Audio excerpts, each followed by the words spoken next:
teeth. Let me. We should print this one up and then put it next to the one that you have down by your thing. Yeah. And show, then, now, right? And how Dr. Dan has fallen. Oh, he would be, because he still thinks he's the man and everything. But if you have a comparison to when he was at 23, when he was on, steroids and everything, just jacked up. And now. And then now pulled over for a speeding ticket because he drives his Ferrari like a douchebag. And Lummy, that it's just a matter of time before you, because he's not Johnny drive, he's Johnny aggressive. You know what I'm saying? Yeah. I mean, he drives really aggressive. It's probably that one cop that tried to get him a couple months back. Oh, when he outran him? Yeah. Poor Dr. Dan. Cop got hung up by a stoplight or something. Yeah. Caught Dan, but Dan was able to jump on 275 and blend in with traffic before the cop could get on the interstate. And by the time the cop got on the interstate, Dan was off the next exit, right? Yeah, and the cop would have no idea where this guy was. Nope, and he was almost at the studio then. His little exit's like a mile from the studio. Oh. He got him. I wonder what time he's going to come in. What time did he send that to you at? Let me see. We were in our meeting, and it was. Let me see. I'll tell you exactly. He sent this to me at. Hold on. 5:55. Oh no. Oh, I mean, he's going to be really late. He's not going to be here till the second break. Oh my God.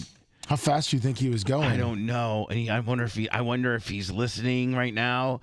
I wonder if he's still being held. I think I should call him. Oh yeah. Right? It's probably the best idea. Yeah, well, it's probably the worst idea actually, but it would be the funniest. Do you think he dropped his name to the cop? He should. It's like they're talking about me right now. Yeah, I mean, like, this is me. Officer, this is Bubba. And please, the guy you got pulled over right now, Dr. Dan Diaco, in the black Porsche or the black Ferrari that was driving like an asshole. He is so very sorry, and he'll never do it again.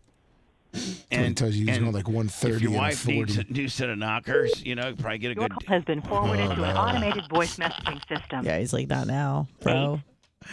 Just, Dan, all you do is hand me the phone to the cop. Be like, hey, buddy, how you doing? I'm Bubba the Love Sponge. I have a foundation that takes care of police officers.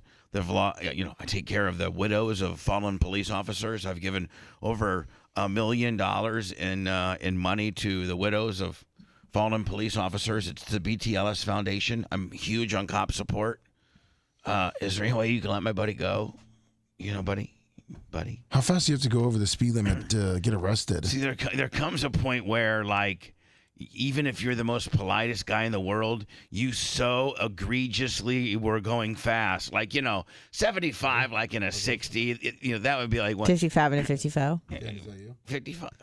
Hold on. Dan's on one. Oh, yeah. Oh. Okay, here he is. Hello? Hey, good morning. Hey, are you still on scene? No, I'm in your parking lot. I'll be right in. Oh. Okay, great, thanks. Well, why would he call from the parking lot? I don't know. Like, why would he call from the parking lot, right? Yeah, why not just come in? Yeah, I mean, literally. So anyway, but wow, look at the picture. Lummy, Dan is so, he's so all about being. He's so vain on it that he wouldn't want this on social media. You know what I'm saying? No. I don't think anybody would. Dan, it looks like he has no teeth. It looks like I get he's just trying to show you that. Hey, look, like his the face lights is all sucked in. I mean, and that's the worst. Does pic look I've toothless. it's the worst pic I've ever seen of my buddy in the Dan. entire life. Yeah, it's bad. It's like. I mean, God, it would be like if I had my, how you can double chin yourself. Oh, yeah. And just make yourself look like a real Slimer. Get rid of your neck. Yeah, you just, how you can just make yourself look really unattractive, Yes. Like, I'm sure there's some goofy ass stuff you can, with your eyeballs and your big teeth, like where you could really make yourself look, hideous. Well, yeah, I mean, and nobody wants those pictures out ever, right? No. I mean, and so can you imagine if we tell Dan we're going to put this on on Twitter? Would that be okay, Dr. Dan? Is he here yet? He's getting situated. He's laughing right now. So what happened, buddy? Good morning. What happened, bud? Well, I got pulled over right coming out of my house. At your house. Right. Right out of my house. Are they waiting for you? Yeah. No, the guy was driving and he was up the street, and so I was trying to create a safe space cushion. Hold on. What? Dan, Get away. Dan, you're not talking to an F1 official right now, okay? You're talking to the general public. So quit trying to be all, F1, safe cushion. Like, just tell us layman terms what was going on here. I pulled out and there was a car. And you're not Johnny pull out. I mean, you like to go through the gears, don't you? No, not coming out of my house at 5:30 in the morning. I'm actually kind of chill. Okay, well. And I had it in electric, so I was silent. And then after I cleared Steven's house, I was stealth. And then after I cleared Steven's house, I hit the engine, and I guess I hit the gas a little too much, but I was, speeding. Oh, how fast were you going? Yeah, Like 45 and 35. No way would he write you 45 and a 35. He did. What a jerk. See, that guy's a dick. It was like, I gave you a warning a few months ago.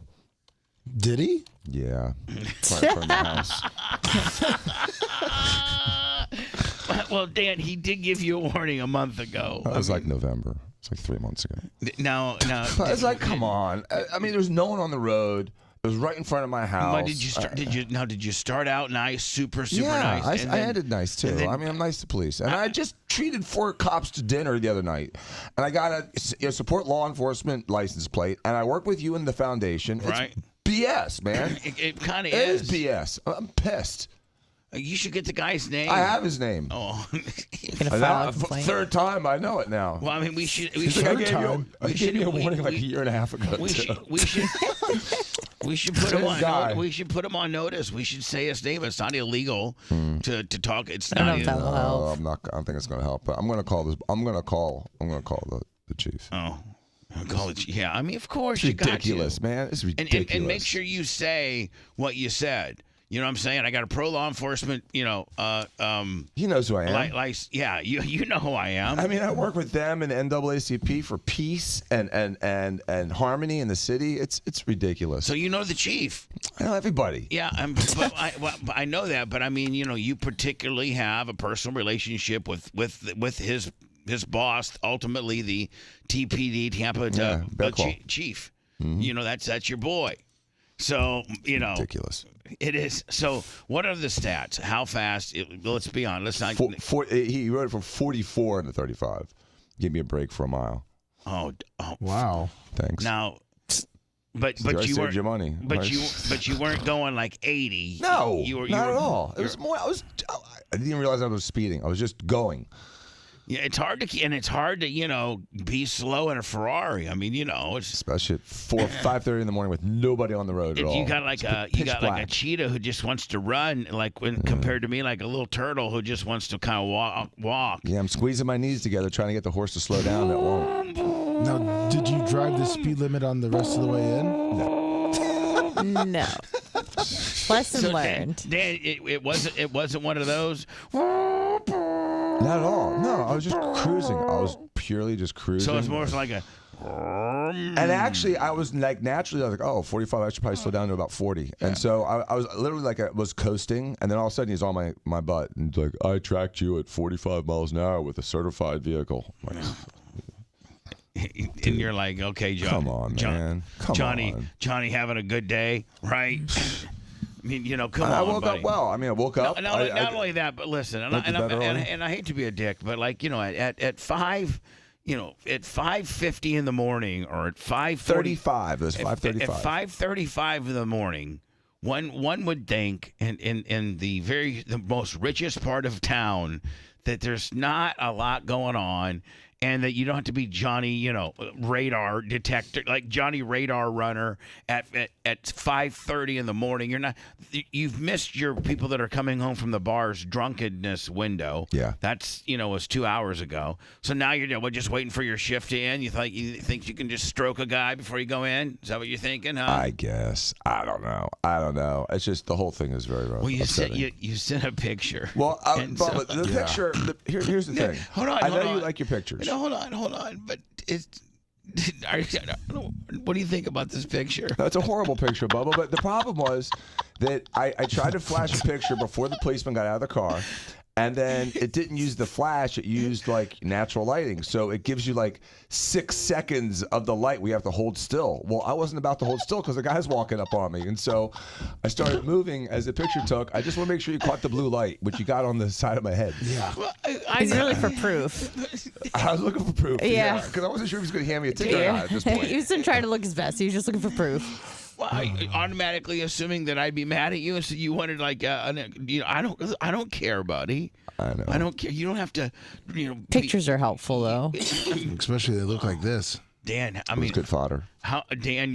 Come on, you can take it off there Do you now. want to buy this? Do you want to buy this picture from You me? can extort me now. Yeah, Too late. What It's I'm like a saying deep is, pick. I mean, I'll give you $5,000. Here's the deal. Here's the deal. I don't know much about intellectual law, but I think once you've sent me a picture, I'm free to use it in any way. Once you've sent it to me, I think. Say it one more time. I think maybe legally that once you send a picture to somebody, you're then giving them permission to do whatever you want with that picture because you sent it to them. In today's electronic world, I wonder what the ruling of that is. You know what I'm saying? I think unless it's like a sexual picture, yes. Yeah, and this It's not a sexual picture at all. You don't think if so? you're a turtle, No, A turtle. I don't know. This has a very turtle feel about it. You know what I'm saying? Like a soft shell turtle, like a little head of a turtle. You got like a little turtle head.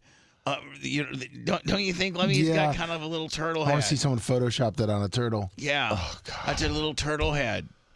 And you got your mouth open, you got your eyes kind of closed, you look kind of droopy. You got that's turtle head. Let me forever be known as the turtle head picture. The turtle head picture. Dan, the turtle head picture.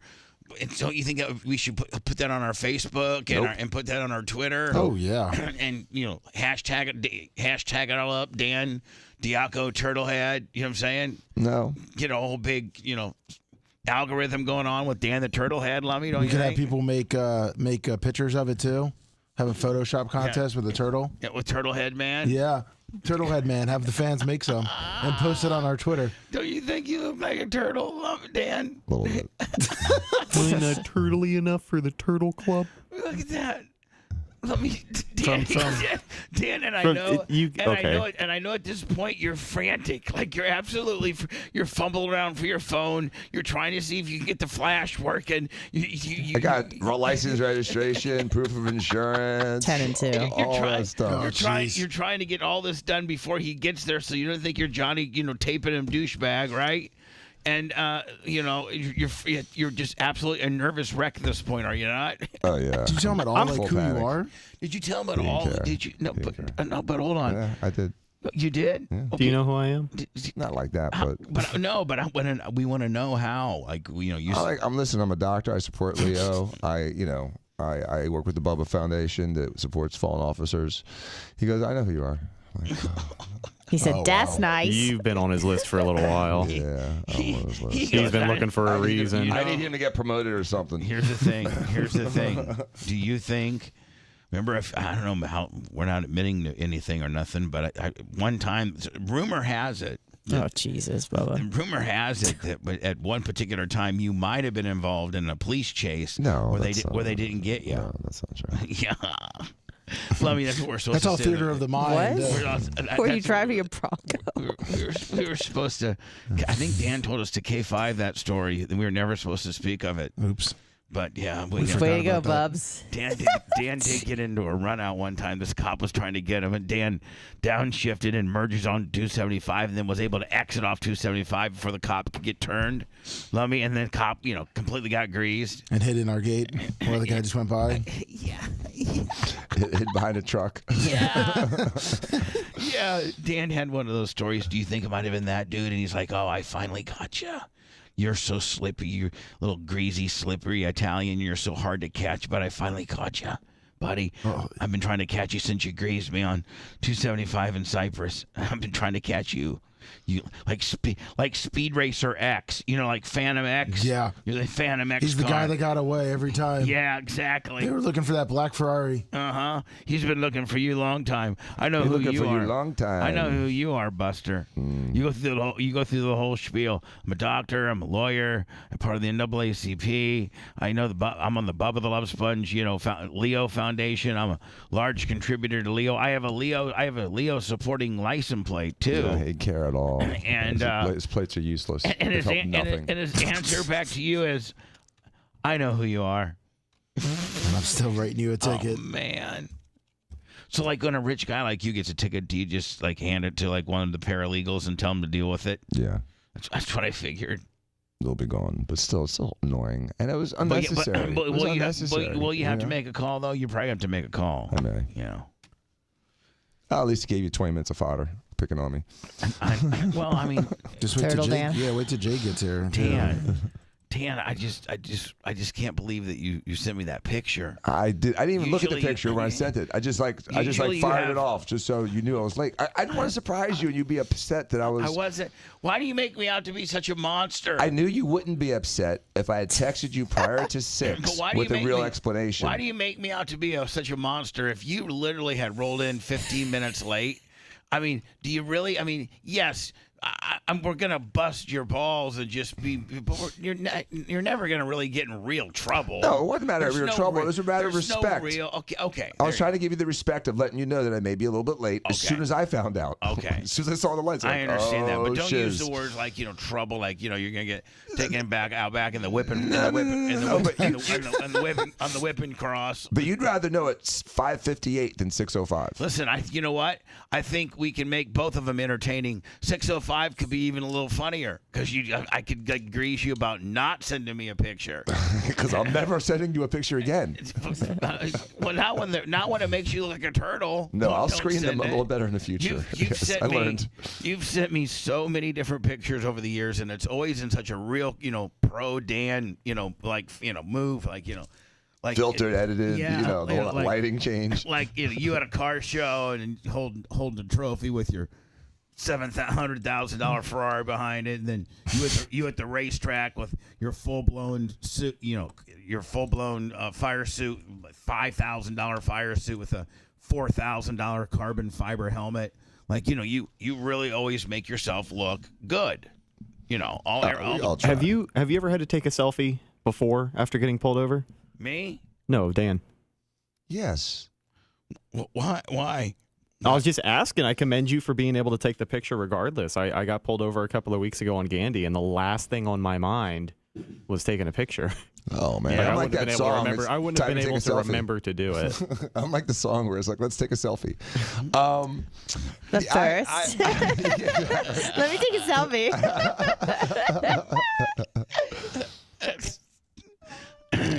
So he just was just not cool, huh? He was polite, but he was. Were you driving the Ferrari? Yeah, I was, and I wasn't going to, and I decided I wanted to. And here's the thing about driving a Ferrari, it's cool. It really is all the time. It's like everybody looks at you. You're cool. Most men, acknowledge, like Lummy. If you as a man, you're like, oh man, that guy's the man. Look at that Lamborghini over there. Look at that. Bugatti, look at that, Rolls, look at that, all these exotic cars that guys like Dan have. You always want to see who's in the car. But then, when you finally do get pulled over by that guy, by that police officer that made, $62,000 last year and could only dream of having a car like this, few cops probably have that mentality, right? Be like, this is Johnny Ferrari guy here. Yep. Mm-hmm. I always give Johnny Ferrari guy tickets. I should let him drive. Go for a spin. You want to go for a spin? Then you'd be hauled in. There's no one on the roads right now. You can haul ass. Then you're gonna be hauled in for extortion. Yeah. Be like, your speeding charge went to extortion, bribery, when you offer the guy to drive your car, right? Yeah. I'm sorry, Dr. Dan. all right. How much was the ticket? I don't know. Oh, did he? Look. Is he the? Are you the kind It's of little guy? writing. I can't see. It's dark. I got a yellow piece of paper like 6 feet long. Dan. It's like a CVS receipt. Are you Yeah. are you the kind of guy when he comes back and he gives you the blah blah blah blah blah? It's not an admission of guilt. You have 30 days to take care of this. You can take a driving school, or you can go to this and this and this. You got exactly 30 days to blah blah blah blah. Do you understand what you're signing? And like, are you the guy that just rips it from his hands and says, "Let me sign this damn thing and get out of here"? Or are you the kind of guy who goes, "Okay, thank you, officer. Let me get the sign here for you. There you go, bud." Are you Johnny Sporadic, like real crazy guy? No, there was no signature asked for or required, and I just said thank you as he handed it to me. You did say thank you. Mm-hmm. Well, it had to I'm be polite to police. I'm very polite to police. It had to be one of those bitchy thank you. Thank you. Wasn't that? Probably just like a thanks. Thanks. Thank you. Thanks for being an a-hole. It was, the kind of thank you give to the person at the checkout counter. Oh, Wow. Just a transactional thank you. Not a heartfelt thank you. No, no, it's a transactional thank you. Transactional thank you. Yeah, it's like the person that stamps your ticket at the gate. Thanks. Well, listen, please, Dan, understand that, like, if you get pulled over on the way here and you're going to ever be a few minutes late, like, don't worry. Don't try to, like, have to think that you have to take pictures and all this kind of stuff. Like, I'll be cool with it, okay? I don't want you to think you have to be Johnny's selfie guy, especially when you're spieling, not so flattering pictures like this for me to potentially use on the internet. Oh, yeah. That makes you a nervous wreck. So Dan, we were thinking about getting an 8x10, like the picture that Lummy has over there, where you're looking like you're just 22, 23 years old, young, fresh faced, abs, just jacked up like that. That's probably in life your most flattering picture you ever took. It's my Marilyn Monroe over the grate with the skirt going up picture. It's one of your it's one of your coolest pictures you ever took. Right. So that's why you have multiple copies of it. So we got a copy of it, and Lummy has a picture of you framed. And Lummy, I forget. I don't know why you have to do that, or I don't know why. I did it when I don't know why when they did the Diaco Brothers show. Right. And I think it was Steven or Jay were going to sit in my seat. So I took this picture and I put it right so then they would have to look at it every single time while Dan sat in the middle. So it was just a reminder that even if they didn't look at Dan was looking at them. Oh. Now, can I ask you a question and be 100% truthful? Yeah. Did Dan pay you to do that? No, I don't even think he knew why, but I'll take payment now. I think it was the week we watched Studs. Yeah. Yeah. Anyway, so you wanted to make you want to kind of get the brothers' heads, yes, as we were doing the Diaco show. Yeah. Dan, no matter whatever you think you are, there's Dan at his finest, buddy, and that's nobody right. can touch that. Because Dan was going to be in the middle, so if Steve or Jay looked off to the side, he was just staring right at him. I literally think Steve would probably be my highest bidder on this picture if I was selling it, so he could really, really screw with you on it. I think Jay would probably outbid him. No, let me tell you what Jay would do, because Jay really is your boy. Jay would buy it and then bury it. That's what Jay would do. Right. But not Steve. That's the lawyer. And no, Steve buys it and just makes Dan's life a living hell because of it. But Jay, he's the kind of guy, he'd be like, hey, brother, the bottom line is it's a stupid picture. You should never have sent it, but I bought it. I used the Diaco $1 zillion trust. I bought it and I buried it. So we own the intellectual rights to it. It'll never be distributed. Or you just make a big sign and put it right outside of his house. Right. And did you hear Jay? Did you hear Jay yesterday? I don't know if you guys caught up on it or not. He said, Dan, I'm going to ask you a question. See, and if you lie to me, you're out of the firm. So before you answer, if you lie to me, you're out of the firm. Is that like an ode as a partner and a brother? Like, the bottom line is that's when the shiz gets real. We only have one rule amongst our brothers. Don't lie to the other brother. Like, don't ever lie to me. Like, that's our code, right? That's kind of your code. So him being the senior lawyer of Diaco and Diaco, correct? the founding partner of Diaco and Diaco, correct? Yes. Okay, he kind of's got a lot. He's at the end of the day, Jay's kind of the man over there, right? Mm-hmm. So he tells you yesterday, before you answer, don't lie to me, or you're thrown out of the firm. Then I'm thinking, oh man, they must have a don't lie to me, or you're thrown out of the firm clause within their like partnership or something like that. It's a family rule. Right. And I think you chose not to answer at that point. I don't remember what the question was. Well, I don't either, but I know that you just said, I'm not going to answer that question. No, smart. And see, at that point, you've not lied, right? Correct. Like if Jay asks you a question and you have to lie you absolutely have to lie to him. You got to, right? I mean, I'm sorry. The truthful answer is that you lied to him, okay? If he asks you the question, Dan, did you lie to me? And you did. You had already lied to him. Well, if he asks that question now and you go, I choose not to answer that question, then you haven't lied, have you? Right. You're staying consistent. Right. You haven't impeached yourself. Fifth. I think the fifth kind of makes you sound more guilty than just saying, nah, I don't want to answer that question. It's funny because Steven asked Jay a question yesterday and he wouldn't answer it. Really? He would not answer it. Oh, what, really? Yeah. Was there big bucks laying on the line? There's some bucks laying on the line. He just would not answer the question. He's like, I'm not answering it. Whoa. And does that make little tyrant Steve mad as hell? He left. Little tyrant Steve. Oh, Steve is he not? Is he not, Danny? Yeah, he goes crazy. Of the three, who goes the craziest? Oh, Steve. Steve, by far. By far. It's not even close. I mean, he just goes crazy. Badder than you when you get mad? Way worse. Dan's more of a situational mad. Dan's more of a I'm mad because my blooming onion isn't right.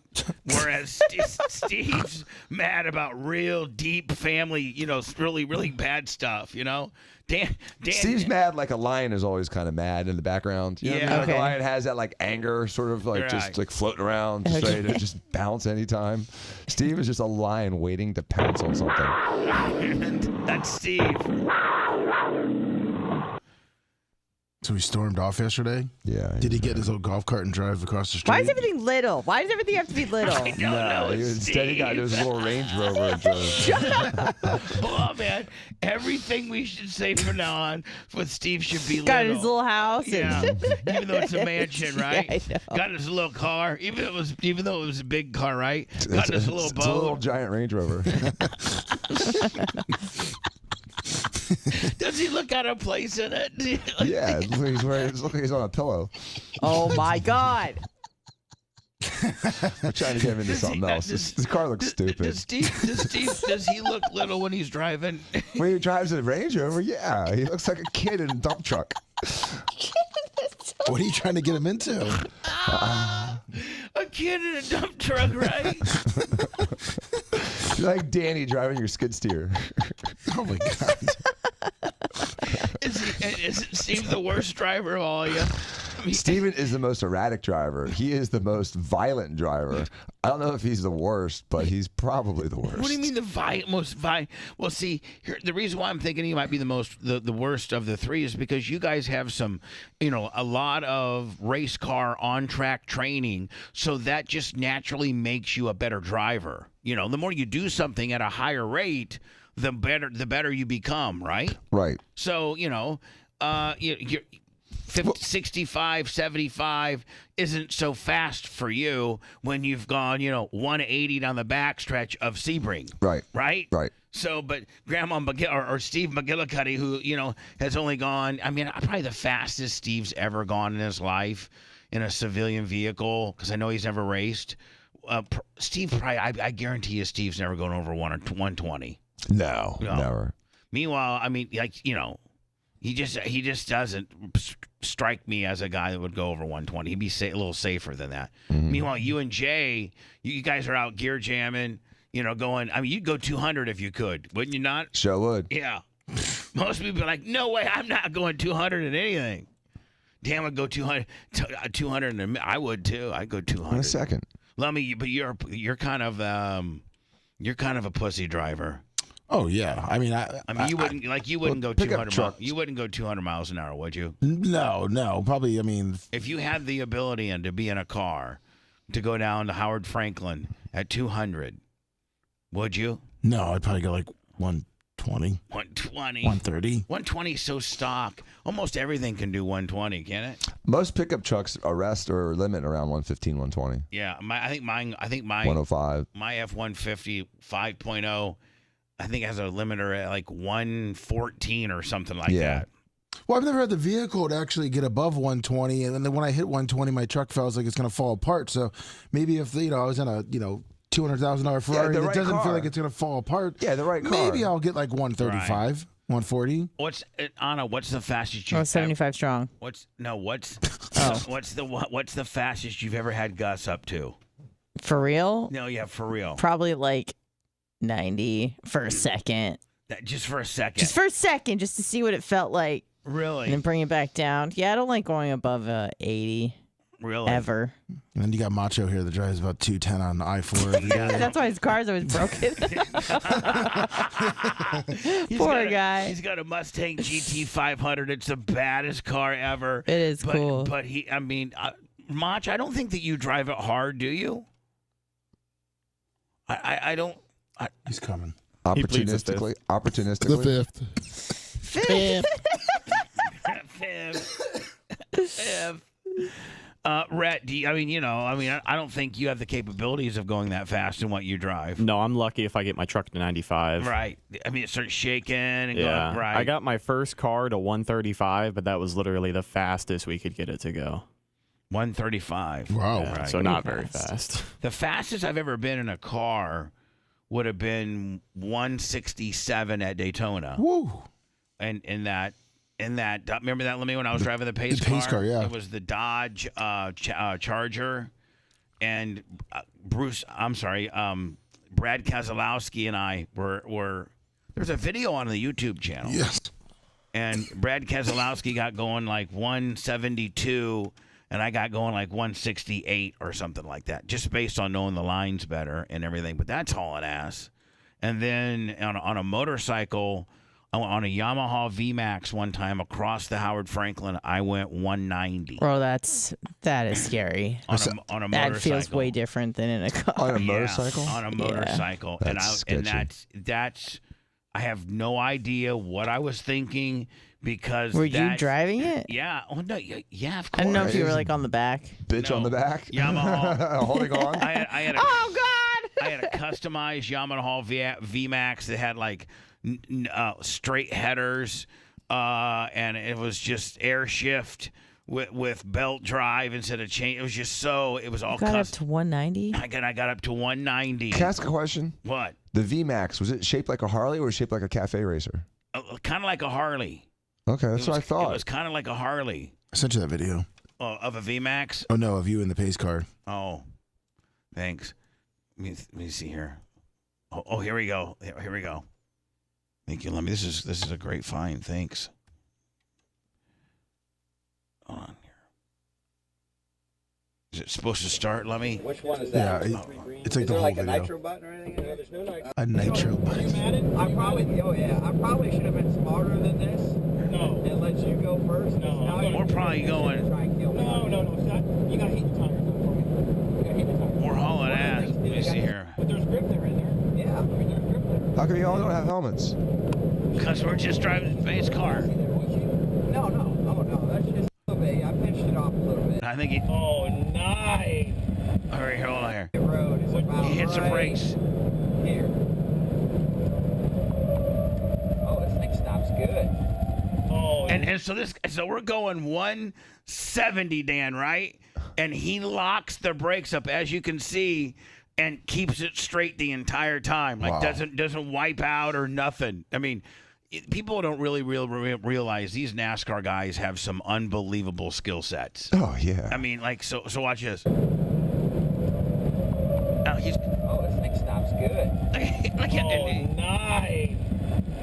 Oh, that's a pretty good stop. Wow. Yeah, so I think I drive. Yeah, don't you I, do. Lemmy? Yeah. Oh, yeah, I think I drive a little bit here. Just hold it down. Don't do anything with the wheel. Oh, just hold it down. Now see, Dan, see the wall? Can you? Yeah, it's right there. Watch how fast the letters go by. It's gonna, Oh yeah. when we're hauling ass. Middle? Yep, right. Right here, you want to right on this yellow line. Completely floored, completely 100% floored, and now he's telling me you want to be around. He's coaching me. I'll let it come up just a little bit, like a foot. That's just a little too much, not bad. Now, when you're coming down here, are you want to come like right here, don't you? Right? Yeah. Yep. I mean, that's a cool experience, right, Dan, that most people will never get experience in their life. No, ever. To drive a pace car for a NASCAR race and have one of their big top drivers give you lessons the day before, and as cool as, and like him and I were like boys, you know what I'm saying? Mm-hmm. It was cool. That's really neat. Right at the start finish line. Is this the day before the race? This is the Thursday before the race. I had to go for special training on Thursday. No, I leave it way lower now. But you can pinch in here, like most tracks you can't pinch. No, you don't want to pinch. Now the middle's got grip. I can go middle. Yeah. Oh yeah.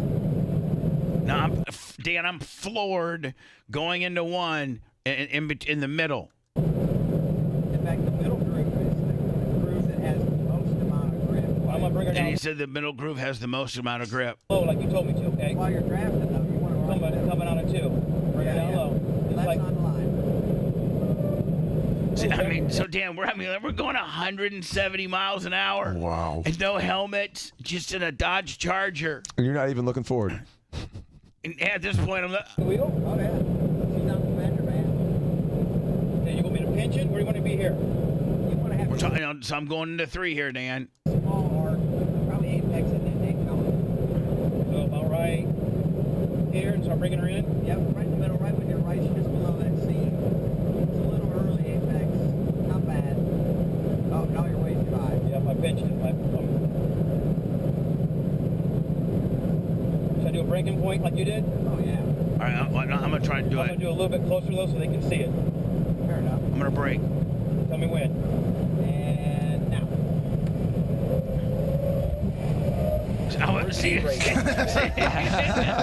Couple corrections. Can you see the NASCAR driver versus stupid redneck? I couldn't even tell he was braking at the time. Wow. I think I wheel hopped. You know what I'm saying? Badass. So anyway, Dan, listen, no big deal. We're gonna make these a new T-shirt, okay? Dan Turtleheaded Dan, and or you can buy it from me, for a few $100s. Okay. If you like to buy my intellectual property, Little envelope. we'll talk. If you want to talk after break, we can start negotiating. It's fair. Didn't get an envelope. Yeah, get you're one. just an envelope, Dan. Just for, you know what, maybe Friday bring me an envelope. That's just Yeah, Friday when we don't work. Exactly. I'll be here on Friday for with the envelope. Dan, next Monday, just bring me this little envelope. Just nothing big, just a little envelope. Okay? All right.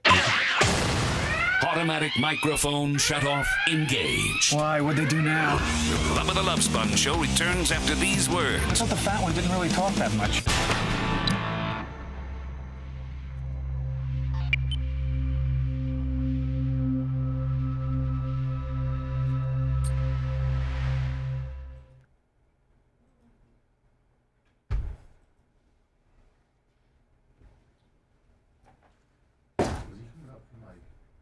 Just from the base.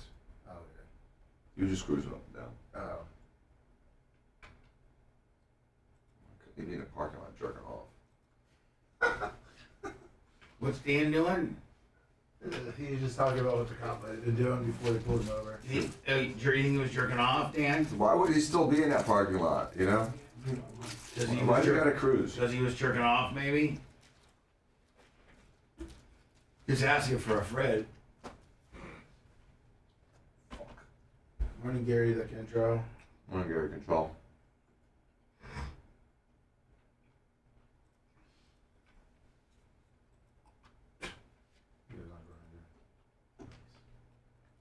We almost are 1,000 on Rumble. Woo! Starting off good.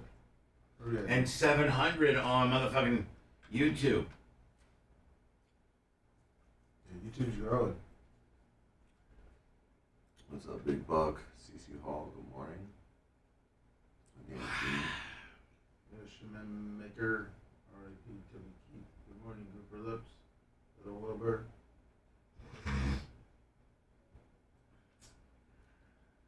scooter. Morning, Jay Chalaga. Organic Gene.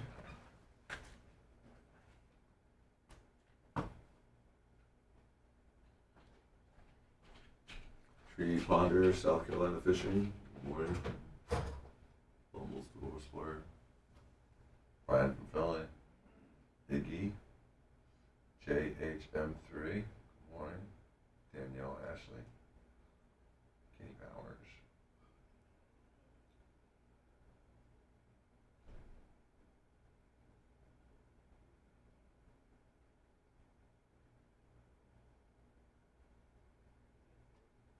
Big Buck.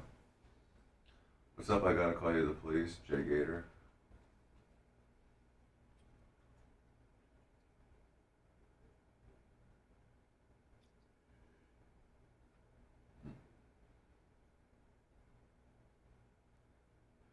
This looks Lazaire.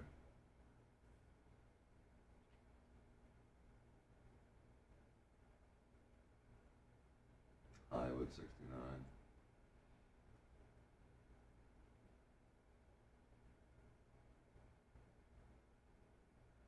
Sister Bill Tees. Nick. Good morning, Nick. Skippy.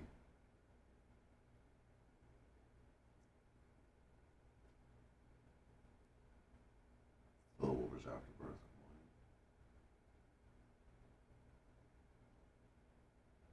He might have been a Mark. You're right. Snowzook. Ballski 5. Love It Nation 23. It's like $150 or something.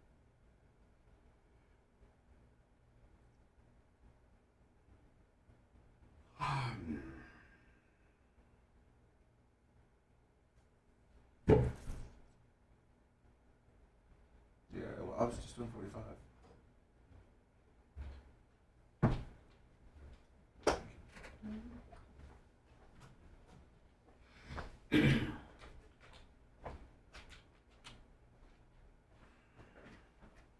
What do you think about your?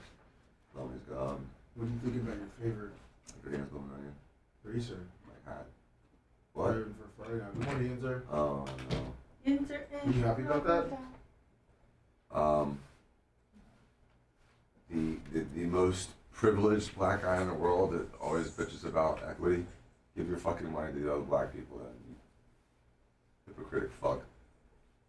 So I'm guessing you're not gonna start cheering for him when he's driving the car team. Probably will.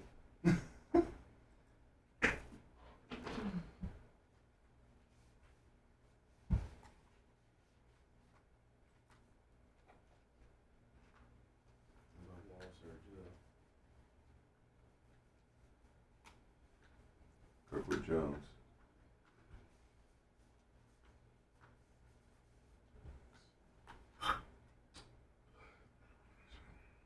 Lisa Sacco. Kendall Hill. Flicker Jay Stitcher. Gator, damn right.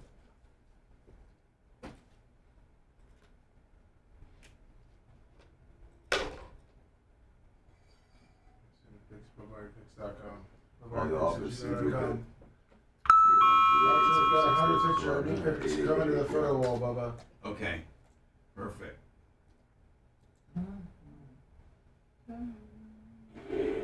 Zach Motor, he had time to track it. He had about half a mile. There you go.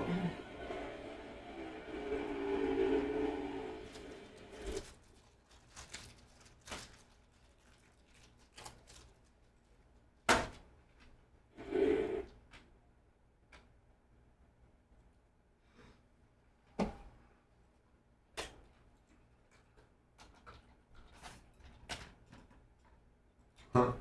It's Louisiana.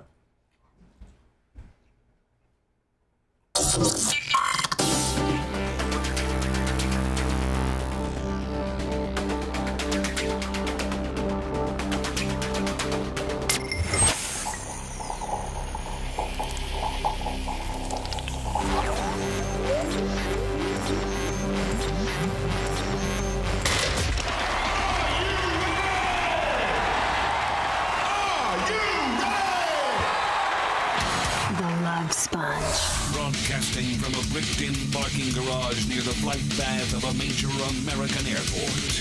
It's time to turn out the propaganda and manipulate some minds. Now we turn to the Bubba the Love Sponge Show. We got to get some more of those, man. I hear the same ones every day. I think we have a one-day rotation? It should be a little bit more than that. Yeah. We need to. I got this one chick.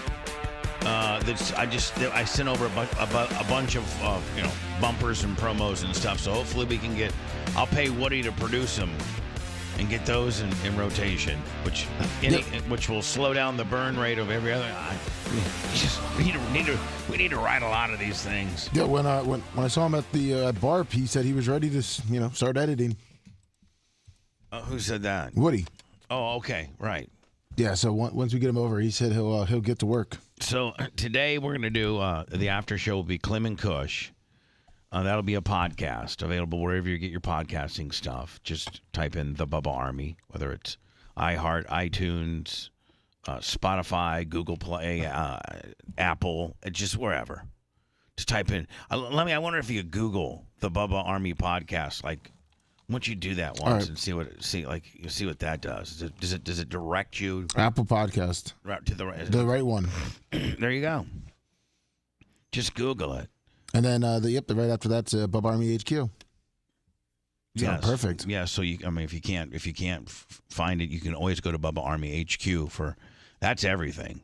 Whether it's a podcast or whether it's a show that I did in 2007 on Sirius, where I put red fire ants on 25 cents testicles, just the barbaric things. God, I think of the things that we used to do, and I don't think you could do them in today's world. I don't. Probably not. And why? Like usually we progress, sexually, and I don't know, just funny sketch comedy kind of deal. It seems like the world gets more liberal on that. It should. Remember, at the end of the day, back in the 40s and the 50s, if they caught your wife giving you oral, that would be, they could arrest you for sodomy, right? When do you think it flipped? Well, no, I think we've progressed so that, then sodomy was, I think there are anti-sodomy laws on the books, but nobody enforced, hello? Yes, sir, I'm issuing you a ticket for your wife giving you oral. I could see it through the curtain. I'm just saying, and then through the various laws that changed in the 60s and the 70s in the hippie love era, and how free and open spirited people were, and it was just like a real cool to have a big sex pile and just do drugs, do drugs and have sex and just hang out and not really have a job and not be very responsible and just be like a real hippie smoking some weed, like watching the sun set. And then, the 80s and the 90s, everybody's real uptight, making money. The .com era, Cold War with Russia and stuff like that. And so where are we now? We're a bunch of pussies. That's what I'm saying. We're uptight in the other direction. So think about this. In 2007, 2008, I could literally have a girl come into my studio and sit on a monkey rocker and have full vaginal insertion, full just everything, just wide open. Pop rocks in there, and we could. I don't think by today's standards you could even do that. They'd call the cops on you. Just want to let you know that I was at the Bubba the Love Sponge show today, and he asked me to put pop rocks in my vagina, and they poured soda down it, and it was a vagina explosion, running wild.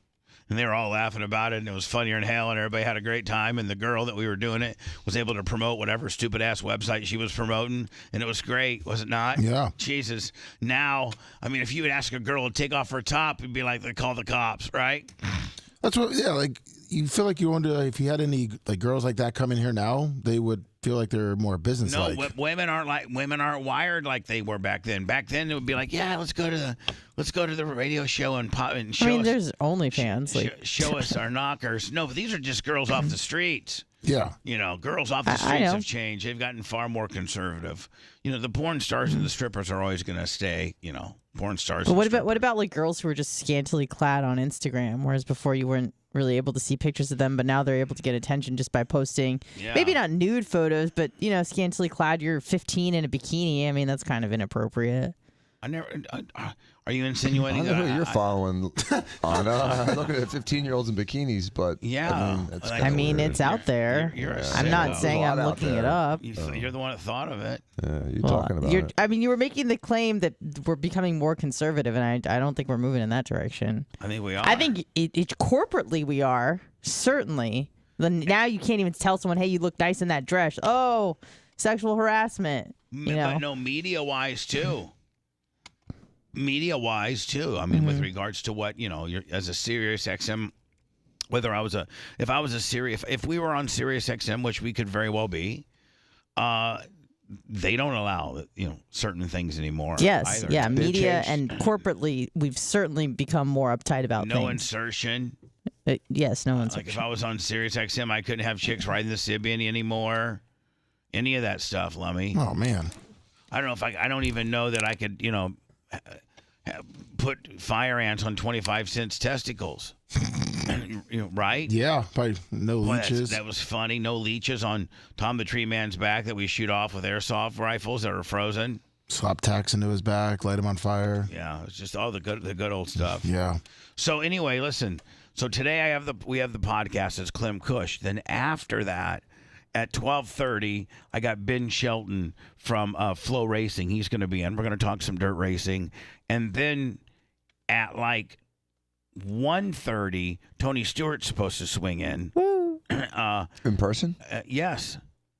What do you think? You gotta circle back and... What do you think? A hologram's going to show up, Dan? He said swing in like that's just a phone thing, but he'll be here in person. Yeah, he'll be here in person.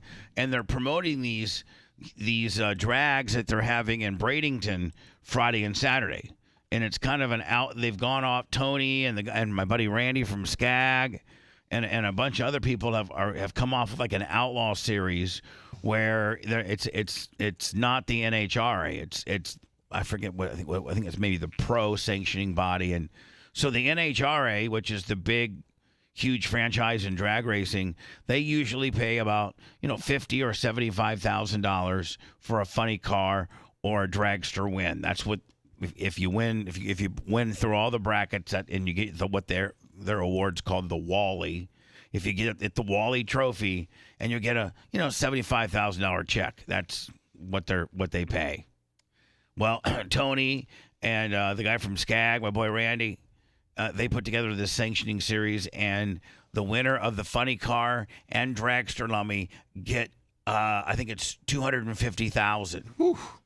Yeah, so they race. Good prize. They race usually for $50,000 and $75,000, and now they're getting $250,000.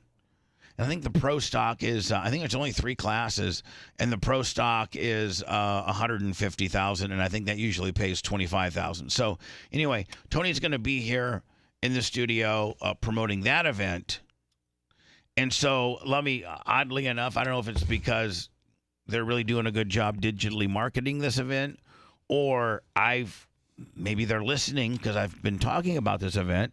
So I was going to play this story that Anna sent me about the identity of the Bitcoin may be exposed through this particular lawsuit. Yes. And so I'm getting ready to watch that bit of news, and this pre-roll comes up, Lummy. Oh.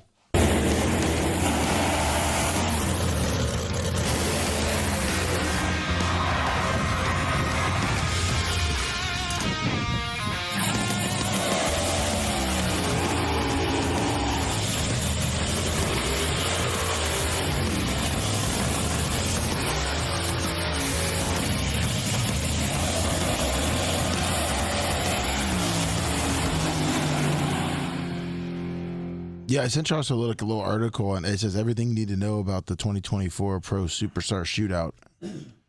Yeah, and so that's happening Friday and Saturday, and I'll have Tony in today at about 1:30 supposedly to interrupt my after show. I told him just walk in, here's the building code, just walk in. Where's the actual event going to be held? In Bradenton. Bradenton Motorsports Park. That drag strip right off of State Road, like 64 or whatever? Yeah, exactly. Okay. Everything you need to know about the 2024 Pro Superstar Shootout, and it goes on and tells you all about it. It has a video. Oh, on this one too? Yeah, if you go all the way at the top, it was loading that ad. Looks like they talked to Tony about it. Right here? Yeah. Oh, okay, yeah. Yeah. Tony will be in today. Stand by. Hold on. Of course, they always have the volume there. Tony Stewart, it's incredible to have you here. Your presence in the sport of drag racing the last few years has been palpable. It's been incredible to see how other motorsports have all of a sudden taken an interest in what we do here based on your vouching for us, if you will. It feels like a little mafioso. Based on your rub. So Tony stepped in and he said, you know what, I got these guys, and we appreciate it a bunch. I'm curious for you. Let me see exactly what I'm supposed to ask you. Right? Hold on. These two chicks are kind of giggling that they're putting Tony over so hard. Do you see that? Yeah. Like, man. Is that Carl Larson, right? In the front? Jumped into drag racing. No, it's in the center. It's a guy who. He's not Kyle Larson. Oh. 2 feet here in the recent years. Was this event something that you ever had in mind, or how did this all come to be for you? I never even thought I was going to be on the pro board. So getting that invitation was a huge shock for me, but it's been one of the most rewarding aspects of being a part of NHRA and drag racing at this point. It's to be working with Alan Johnson and Chad Head and the entire board, and it's really shows how much everybody cares about the sport. It's not just about individual agendas. It's truly about everybody wanting to lock arms together and elevate this sport. He's such a good speaker. Yeah. He really is. He really is a good speaker. I mean, because none of this stuff, he didn't write any of this down. Level it's never been to before. So this event is a perfect example of what this board is all about and what their intentions are and how they're trying to raise and elevate not only the awareness but the excitement level of drag racing. You're no stranger to both hosting and competing in big money races. What does that financial incentive do? I mean, we've seen it personally. It's a marketing tool, right? For a lot of ways, if you want to attract the interest of the casual fan, you need a lot of zeros. Yeah, definitely. But I think even bigger than that is, like Steve said, we all love money, but money comes and goes, and it pays bills, and no more than we get in our hand, and we spend it on parts and pieces. The bigger thing is really the prestige of being the one that wins the biggest drag race in history. So for all these teams and drivers that are going to Bradenton to compete, this is a huge, huge event for them. And something that we really haven't even talked about with this event, we've talked about the racing. This is going to be 6 days of a huge event. There's going to be bands, there's going to be excitement. There's going to be lots of things for the fans to do other than just watch race cars go up and down the strip. So, all right. Well, anyway, Tony's going to be in talking about all this. So awesome. here's so thank you, Lemmy, for the story. But I think we're going to get into that during while he's here. So you don't want to double trouble. Having his rub is helping things like big money races. Yeah. And so anyone that's irritated by his Johnny come lately entrance into the sport should look at their checkbooks, because he is going to increase when you have someone like that in drag racing, and it increases the viewership, and increases the sponsorship, it increases the purses. Everyone wins. Yeah, and nobody's really taken it in a negative way. All of drag racing has wrapped their arms around Tony and said, "Thank you, man. Thank you for getting into the sport, buying a team." Your wife is a driver. I think his wife got 3rd or 4th place overall this year. I think it was 3rd. Yeah, and then Matt Hagen is his funny car driver. So you're not only getting into the sport, but you're an owner in the sport, investing into the sport, and then the sport gets bettered by the fact of by what they call in pro wrestling the rub. Mm-hmm. You're getting the Tony Stewart rub. Yep. Which is pretty cool. And it helps. It helps everyone. It makes the whole sport better. Big slinging day, Tony Stewart, right? I mean, you're pretty much a stud, Dan. Is when you roll into the new sanctioning body, and the sanctioning body is just like really putting you over for getting them some more attention. I mean that's like huge. That's like Conor McGregor stuff, isn't it? Yep. Yeah. It's unbelievable. It is. Grossly overrated and rated grossly. My sentiments exactly. Bubba the Love Sponge Show returns after these words.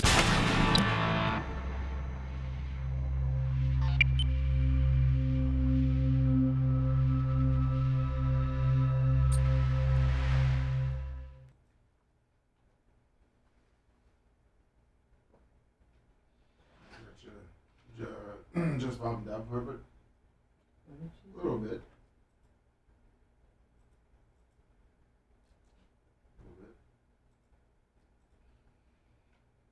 XXL gaming.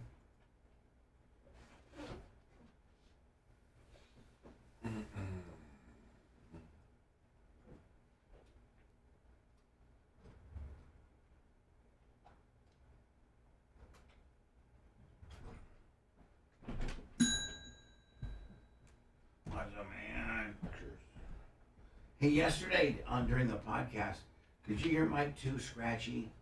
It's the pot on the board, I think. Yeah. I just swapped it out.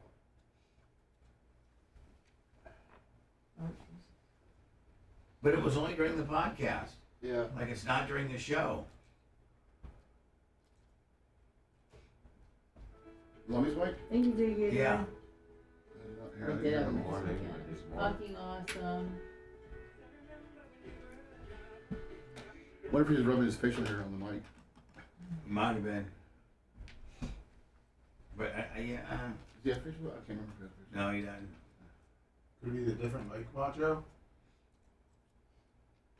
What's that? Could it have been that it was a different mic?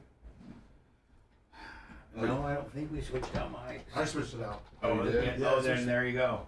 Switched that and Dan's out. You switched it out? Yeah. Yeah. Well, then it was that. Yeah. Okay. Okay. That's good. We probably didn't have it plugged in right. I mean, or Mic from himself. something.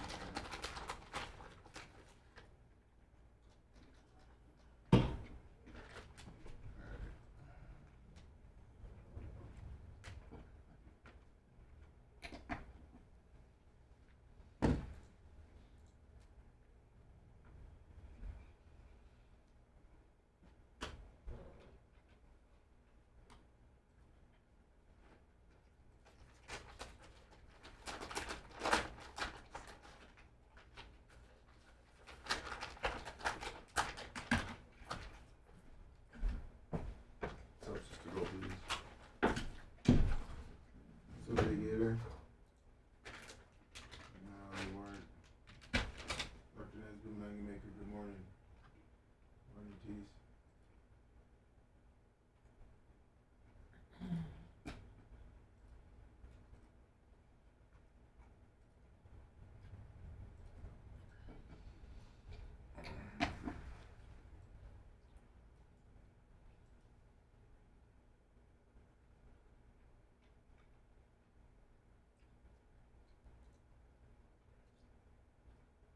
Oh, you did good. I appreciate that. Being in Orlando, thank you.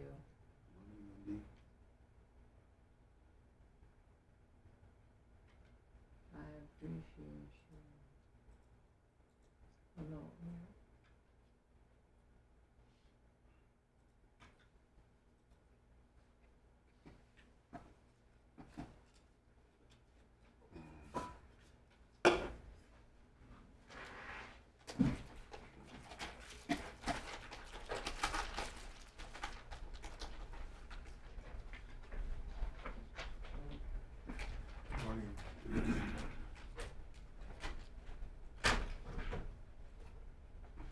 Me too. I've been singing it all day.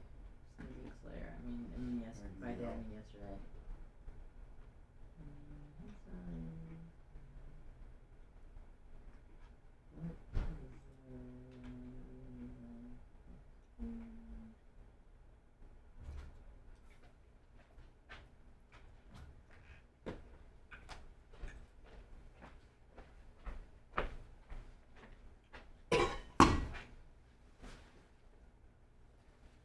What's up, Sister Girl Tees?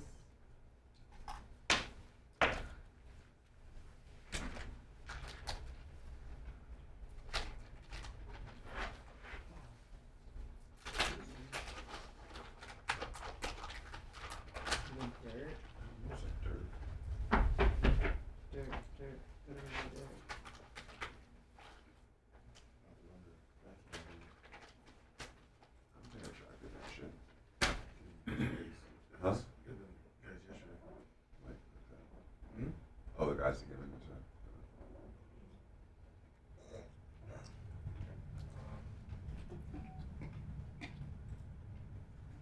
God damn.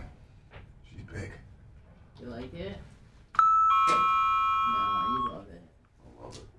ABC Action News hiring the hottest and the best. Jesus Christ. Gotta hide underneath her on a hurricane.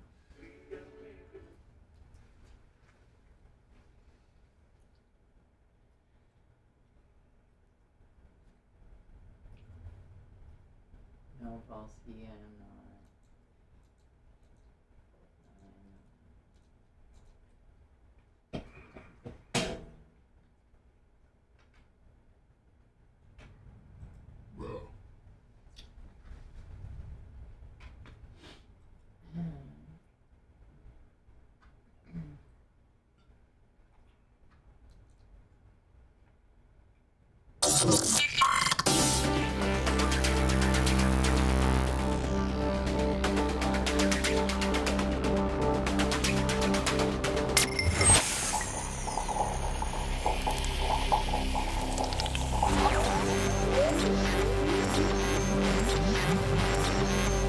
Splintered memories looming up out of the time fog. Lost somewhere between fiction and reality. Madness that made no sense at all. You're listening to the Bubba the Love Sponge Show.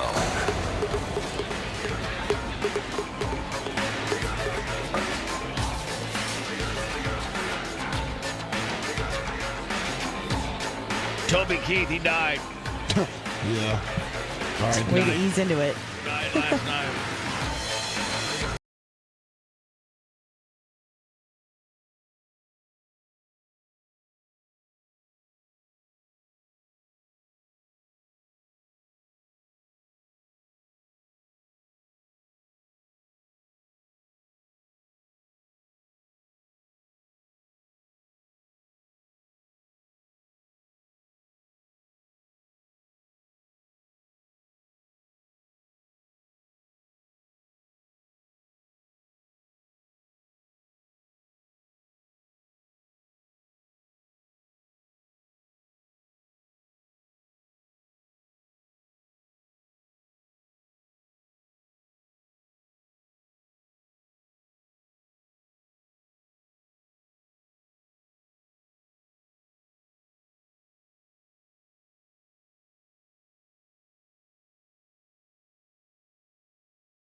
Are just about going to the bar, picking up a chick, your buddies, your best friend.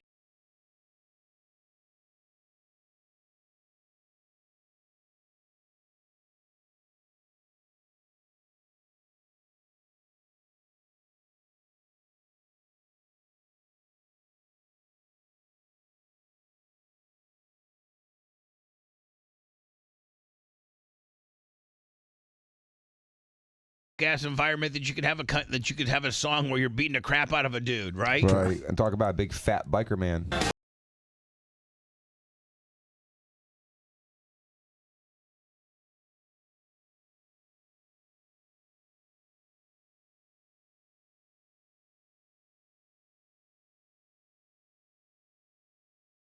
Toby Keith is How old dead. was he? 62.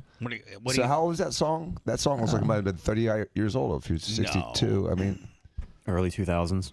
Okay, so that was 20 years ago. Yeah. Okay. Do you have a recent picture of him? Yeah, I sent it to Bubba. Yeah, he was like a rough. Tragic breaking news from the music world this morning. Country singer Toby Keith has died. ABC News confirmed his passing. Hold on. Is that somebody? That's someone reacting in the background. Is that somebody that works in the newsroom that's supposed to be quiet? Apparently they're a fan. And they And the news, they're hearing the news for the first time. Not Toby Keith. And hold on. News from the music world this morning. Country singer Toby Keith has died. ABC. The bitch Just ruined her day. The bitch running the mic grip, man. She was taken back. Toby Keith has died. ABC News confirmed his passing with a I felt the same representative way. after an announcement was posted to Keith's X account last night. The singer, known for songs like Should Have Been a Cowboy and Red Solo Cup, had been battling. Oh, was he the Red Solo Cup? That was him? I've never heard that song before. I'll fill you up. Let's have a party. I wonder what his worth. Hey, Alexa, how much is Toby Keith worth? I know he's dead. Toby Keith is worth an estimated $400 million. Jesus Christ, dude. $400 million. I'll sing a Red Solo Cup song for that. Man. Hell yeah. Oh, man. Now, here's the thing. Think about that. I mean, I hope that if you're worth that much, you've really buttoned up. Even at 62, it's relatively young. You've buttoned up some type of will or very specific. Who you have that kind of money, Bubba. He's got a team of lawyers. I'm sure he's got a very good, elaborate, complicated trust, and I'm sure his family has generational wealth. Right. I don't think he was stupid enough to give it all away to charity. No. And I appreciate philanthropic people that give monies to charities, but at the end of the day, man, take care of your family before you take care of a charity. God bless taking care of charities, but when people take care of charities at the expense of their family, right? That's irritating. Even if you hated your cousin and more than anything in the world, man, give him a little something before you give the Susan G. Komen deal or something like that, right? Right, because so many charities, unlike the Bubba the Love Sponge Foundation, piss away money. And you give them $1,000 and nothing ends up in the hands of the people that need it. It just gets blown away on administrative costs or advertising. CEOs and it's ridiculous expenses. It doesn't go to the target. He probably has a whole team of attorneys that have already sketched out this, a very detailed funeral, and then who gets what. His estate, I'm sure, is very, very, very well honed. Music rights for all perpetuity, all kinds of that kind of deal. I sent you a picture of him more recently. He looked ill. Let me see here. There we go. Boom. How recent is this? 2023, so last year. Some People's Choice Country Awards. Yeah, that looks like the only picture that. Yeah, he just looked. Yeah, just real skinny. Since Gone. 2022, I can't get Toby it to Keith download. Was 62. You see here. Might as well finish out this story. Yeah. Yeah, thanks. Since 2022, Toby Keith was 62. And wasn't he married to that really beautiful blonde woman? Trisha something. Was he married to a super hottie? Trisha Lucas? Yeah, he was married for a long time. I'm thinking of somebody else. Brown hair. Does it say right here on it what you sent me? Yeah, you could see he just looks. Who did 1883? Yeah, he just looks like Tim McGraw. I'm thinking Tim McGraw and his wife. I'm sorry. Is that Faith Hill? Yeah. Yeah. She's. Yeah, I don't know if she's still beautiful, but she was. Yeah, what's Faith Hill? Somebody send me a picture. She looks weird. I think I saw her. She doesn't look like herself. Oh, she anymore. was on. Let me. Faith Hill was in 1923 and 1883. She was she's cool. Stunning when she was younger. So Toby Keith looks like he's dead here. He looks like he's dying there. He definitely looks sick. Yeah, it looks horrible. What type of cancer did he have? Stomach cancer. Is that from chewing? Maybe. Could be. In Asia, like in China, they have such bad stomach cancer problems. They screen for it. We don't in America. And so the way they screen for it is they make you swallow something and they pull it back up and then they test the cells on it. Exactly. They make you swallow something with a little string on it, and then after it gets in your stomach, they yank it back out, and then they test it. And that's how they test for the stomach cancer. There's no other way? I guess you could do an endoscopy, but that's expensive. In China, it's too much money. They want to shop you there in China. Just swallow this little scorpion on a stick tied to a string. Oh, Jesus. I mean, what do you swallow, you think? Maybe it's like a little ball of something. It's like a little ball of something. It's got abrasive a surface to it, so it pulls some of the cells out of the stomach. So you swallow it like a pill, kind of? Yeah. And then it goes down the hatch, and they rip cord it back right on out. Yep. And then they test the cells from the. Kind of like a pap smear, you kind of scrape the cervix. This is kind of like scraping the stomach. I've never been part. You've never had a pap smear? No, but Never had one, Bubba? I wouldn't mind seeing one. Here's Faith Hill now on the cover of People magazine. I guess this was for the 1883 they're referring to. She just looks weird. Let me see here. But her younger was, wow. I mean, even like 5 years ago, she looked way better than now. Yeah, poor thing. I mean, she's getting old. How old is she now? 56. Both her and Tim McGraw just look like they've both had a lot of work done recently. Who cares? They look good as hell. Yeah, I sent you a picture of them from damn the business, man. From an Yeah, they look award great. ceremony a couple months ago, where she has dark hair. Oh, she has It's a big country music awards thing, Lummy. Yeah. The purple backdrop. Yeah, that's the picture I saw too. They don't look as good in that one. I mean, Tim looks pretty good. Tim, hold on, man. Tim looks like looks strong. Hold on, Tim looks strong as hell, man. Yeah. Like a couple bumps in the bathroom strong, or? He just looks like an older dude that's kind of still really in shape and rugged, and not a lot of guys can pull off an all-white suit with a black. Not Is a he lot pulling of it dudes. off? Yeah, I think. Oh, he's absolutely pulling it Oh, off. I'm sorry. He's I'm pulling it sorry. off. Yes. Yeah. No, I Yes, mean, yes. absolutely. I mean, hey, as a man, I'm secure enough in my manhood to say that, hey, man, that dude. I mean, Tim McGraw looks pretty damn good here, and is pulling off a very hard to pull off white suit gimmick. Yeah, or him or Dr. Dan could pull it off. I've never even tried to pull off a white suit. And then she just looks like she's really like. I mean, her face is pulled back as tight as her ponytail. Yeah. I mean, she's just. Wow. I can't even recognize her. Yeah. Sorry, she still looks good. Well, I mean, Better okay. than J-Lo. Shut up. J-Lo's beautiful. She's stunning. I don't know why you got such an anti-J-Lo dude. Sucks. Pisses me off. Because you're that stupid. Yeah, it must be. No, but I'm just saying, like. But you think she's ugly. I don't care if you don't think she's talented. I don't like J-Lo. I don't like J-Lo. I'm sorry. the way she I don't looks? think Why? she's that pretty objectively. I think she looked gross in the Super Bowl. And I'm sorry. I just don't like J-Lo. I don't hate women. I just don't like J-Lo. I'm not a big fan of Kim Kardashian either. I've seen her in person. It ain't that hot. Well, anyway, I've never seen this in the music industry where a woman had. I don't even know. Tracy Chapman's fast car. She looked great. Okay. Originally, like in 1988, because I played it at 103 PFR. I sometimes equate older songs as to where I was in my radio career. Like when I hear Nostalgia. when I hear Information Society. You want to know what I was in Grand Rapids there. And then in San Antonio, I can remember Madonna's Vogue was the like the big song, and then at B96. In Chicago, I think it was like Martika Toy Soldier or something like that. And then in Milwaukee at Hot 102 LUM, it was OPP. That with OPP? And then the Power Pig, there's just too many to choose from, And then at that point, I kind of just started the spoken word radio, not playing, music. But you could play whatever you wanted there, too. Oh, yeah. At Power. And then let me see. I forgot Philadelphia, and I forgot Philadelphia. It was Debbie Dab Lookout Weekend, and then Orlando. I'm trying to think of a good song. What a song? I can't even think of Orlando. Can't think. Like New Kids on the Block and NSYNC. Probably would have been something like that. Yeah, I can't. For some reason, I'm drawing a blank on Orlando. Must have been Holly's good 18-year-old vagina that I got. Oh.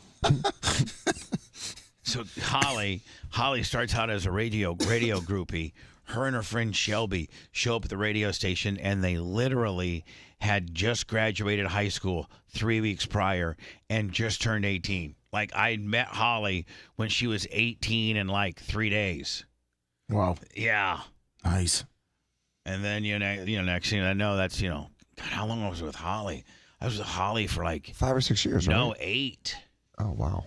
8 years with Holly, like 7 years with Heather. Let's not get into this. On and off with Mercury for like. Let's just go into Tracy Chapman. I mean, like 1988 Power Pig, and this.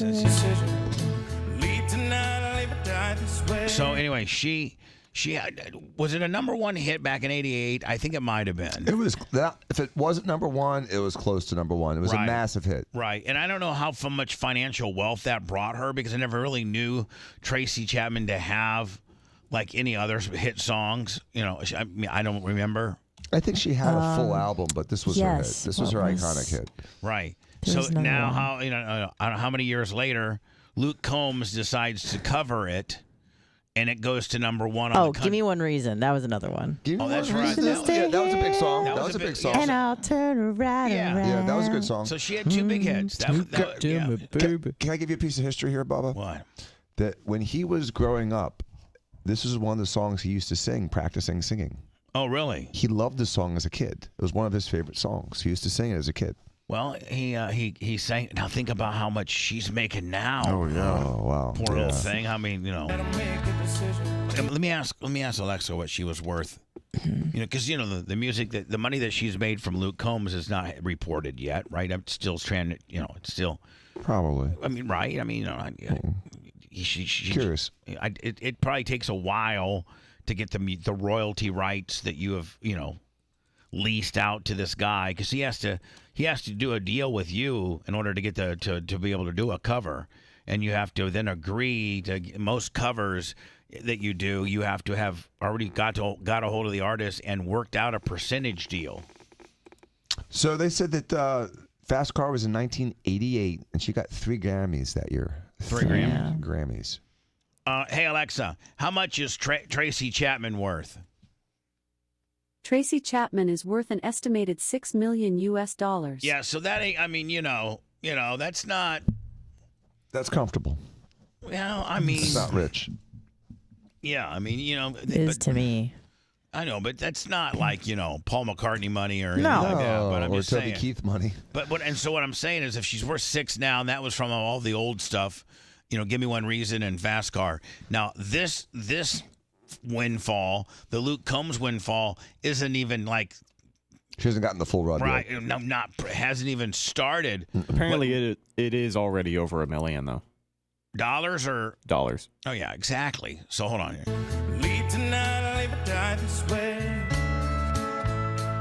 It's a great song. Oh, it is. Yeah.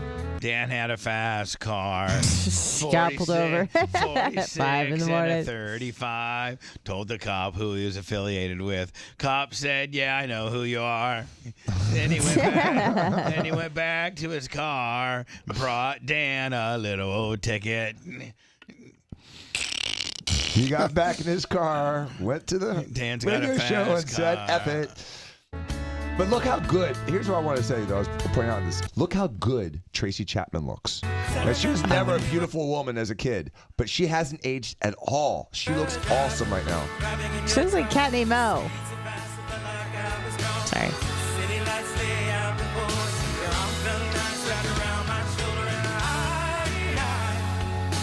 Of course, I got to get Taylor Swift standing up, singing.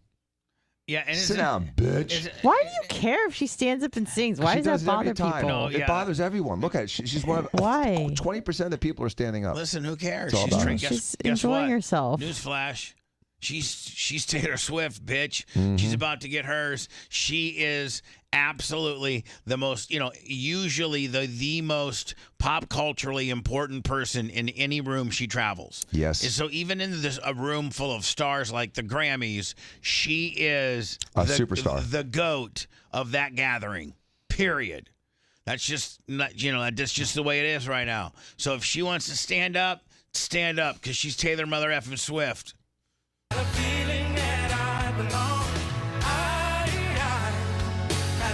Did you see? Anna said she was like, yeah, I got a cat named. She does. That's a Cat named Mo. She looks awesome. Like Oh, here we go. Oh, yeah. I'm not going to skip this ad. Oh, you are. I applaud her. And you know, it's funny because so many people were so pissed off about him covering the song. She wasn't. Well, no, she's not going to be mad because No, it helps anybody. Makes her relevant. yeah, I mean, after 30 years. I mean, she's worth $6 million, which I mean, they say I'm worth $5 million. So what's that tell you, huh? She's living. Yeah. So I'm just saying. Google me. Watch. Just watch. Hey, Alexa, how much is Bubba the Love Sponge worth? Bubba the Love Sponge is worth an estimated $4 million US dollars. Please. I got 8. Yeah, so please. So Tracy Chapman, if she's doing about as good as I am, she's just paying her bills and making it. You know what I'm saying? I'm not making a lot of money. So when you allow Luke Combs the rights to cover your song and you've already made $1 million on residuals, bitch, that's good as hell, right? Yeah. And we've only just begun. It's mailbox money for the rest of your life. You I mean, because how many? Let's be honest. How many radio stations in America were playing Fast Car?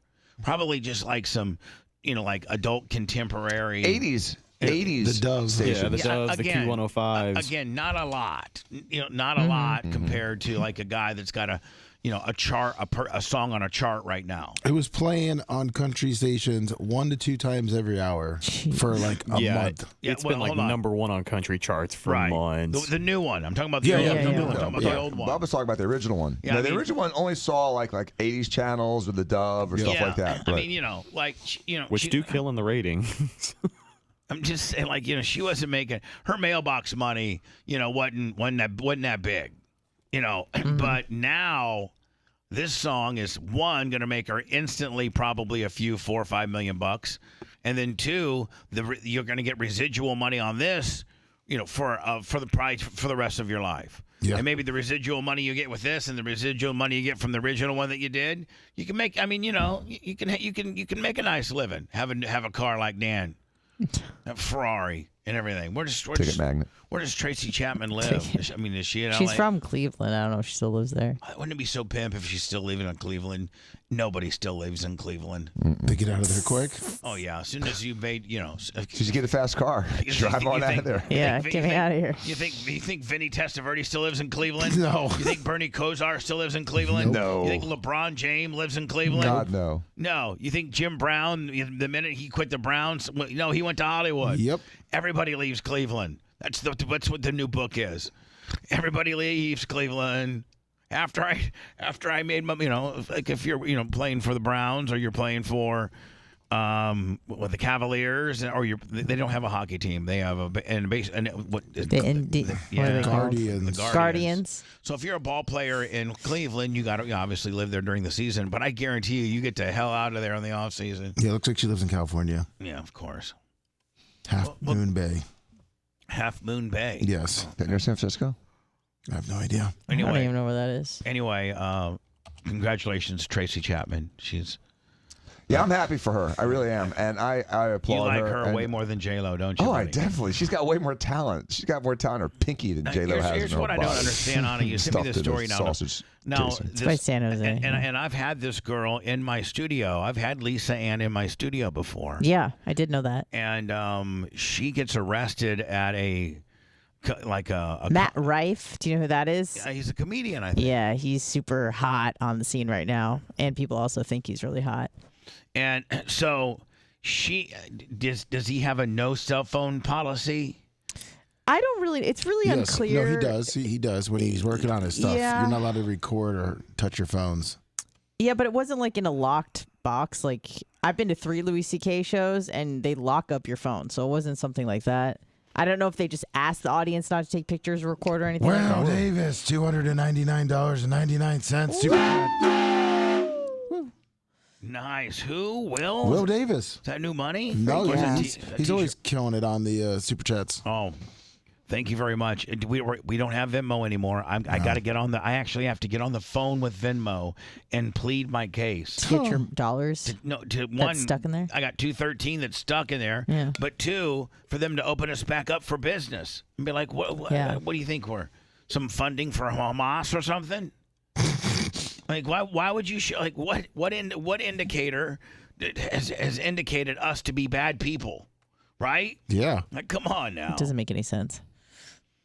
So anyway, Lisa Ann, this famous porn star, she goes to this Matt Rife? Matt Rife, yeah. Matt Rife show. Stand up. She's sitting in the second row with a friend, and they all of a sudden they come up and tell her, "Listen, you got to stop taping." Or something like that. She wasn't even, again, this is her story. She said that right before the show, her friend took out her phone and showed her a text and put it away. And then all of a sudden, the cops were on her ass and dragged her out of there. Yeah, and like they ended up letting her go. Like, she never got arrested. She just got handcuffed and then let go. But they didn't see. They don't kind of leave it. They don't. It was really weird. She was probably just being drunk and loud. Well, they gave her the option too, I think, to be arrested or see just leave. Well, no, see a be under psychiatrist. Yeah, but then when the paramedics came, they're like, "This bitch is fine. She's just she's not mentally ill."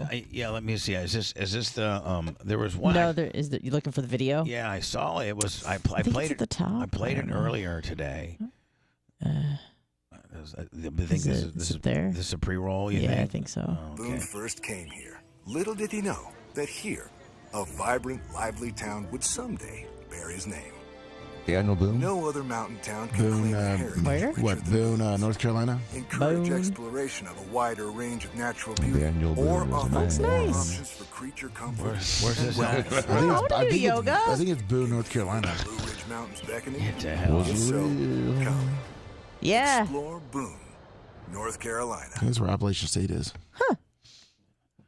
When a young Daniel Boone Oh, God, not again. did he know Why are we already on this said that. twice? a vibrant, lively town would someday bear his name.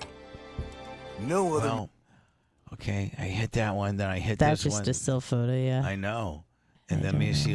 Then you hit this one. Maybe this is the one. Nope, that's still photo. Looks like she's squirming away from the cop. Yeah, I saw she's one yelling. earlier. She's like, "He's my friend. He's my friend." Is that That's him? Matt Rife, yeah. Matt Rife. He didn't look like that a few years ago. That's a new development. Who? Matt Matt Rife. Rife. Like, when he was on Wild and Out, he was just kind of like a skinny, nerdy looking kid. And then Where's he? blossomed into a Is beautiful butterfly. that him right there? Mm-hmm. I sent you the video. And Is he funny? Everybody, No, he's not. I think he does good crowd work. That's all he does well. But that's work. most of his set.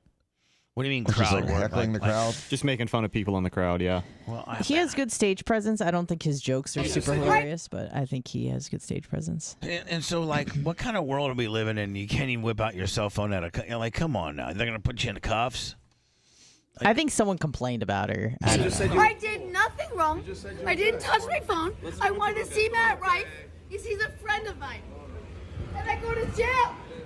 They apparently did a radio show together, but wrong. never met. I didn't in touch person. my phone. I wanted to see Matt Rife. He's a friend of mine. And I go to jail. I love out of control bitches. So now you're saying they're saying that they've never met. I think they did a radio show together, like digitally, and then but never met in person. But that makes you kind of his friend. Yeah. That you know that you. Yeah, so she was looking forward to meeting him after the show, and then this I happened. did nothing wrong. I didn't touch my phone. I wanted to see Matt Rife. He's a friend of mine. And I go to jail. She knows how to work the She camera. was like, "Oh, she was fine." Of course she knows how to work the camera. I don't know how you can go to jail for touching your phone at a concert. There's no like civil statute that says that's illegal. But that's what I'm saying. This is is that- that's ridiculous. Drunk and disorderly. That's the world that we live in, and the fact that drunk and disorderly only because they used you can't touch your phone as a setup. as a setup to speak to her, and that pissed her off, as it would anybody. But like that's the word. Like you are so arrogant.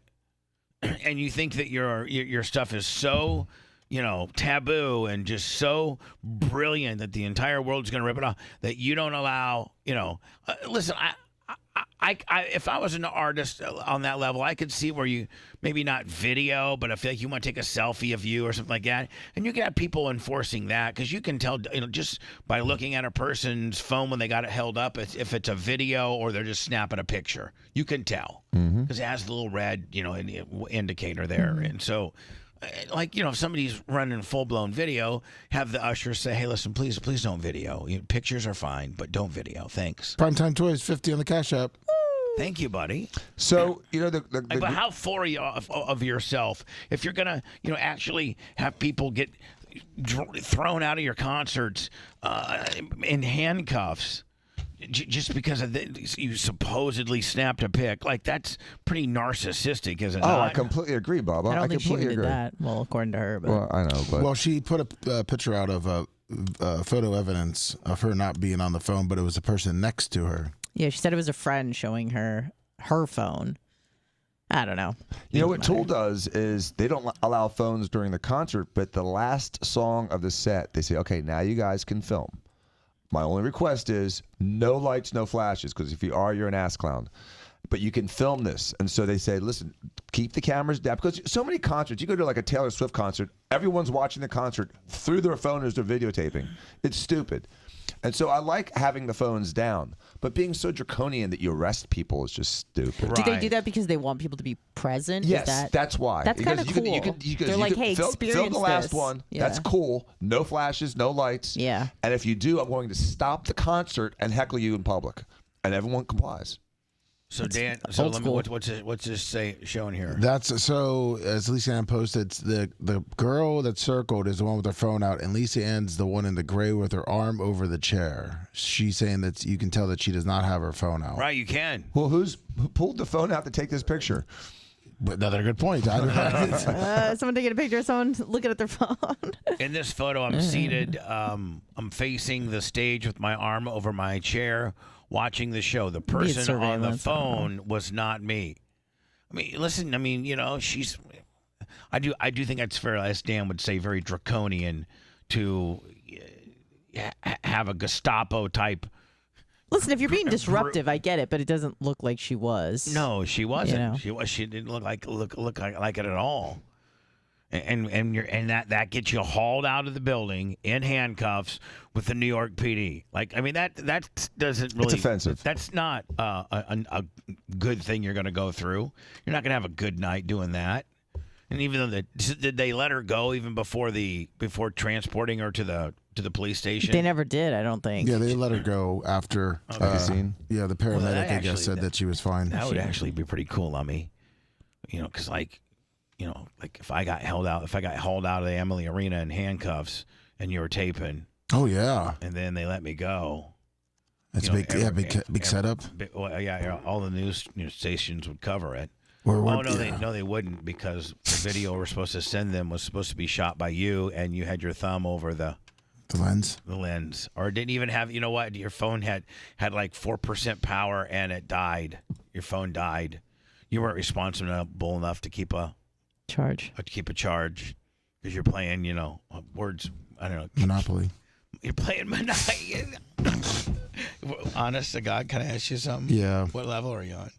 140. I quit that game now. What level you on? They almost got me. It's a good pooping game. It is a good pooping game. It's a good pooping game. What's your level, Bubba? 247. Wow. How many levels are there? I don't know. There's infinity. I don't think there's. This game limit does never not ends. exist. It never ends. They keep just making more, and they keep enticing you to buy coins. I get mad, Lummy, when they take Pego away. Like, Yeah. I mean, I love Pego. Yeah. Is that like Fago? No, but like every once in a while you can play another game within the game called Pego, which gives you more dice to roll in Monopoly. Yeah, exactly. So you can keep rolling and I building wish your I could city. find a new game, Lummy, but I'm so invested. I'm 247. Like, I'm so invested They in got you this. sucked in. I know. But it's stupid. How much money do you spend on it? I haven't spent. I've maybe Honest. I've maybe spent $40 on it. That's not too bad. How about you, Lum? Sunny days, $100. Cash up. I spent $2.99.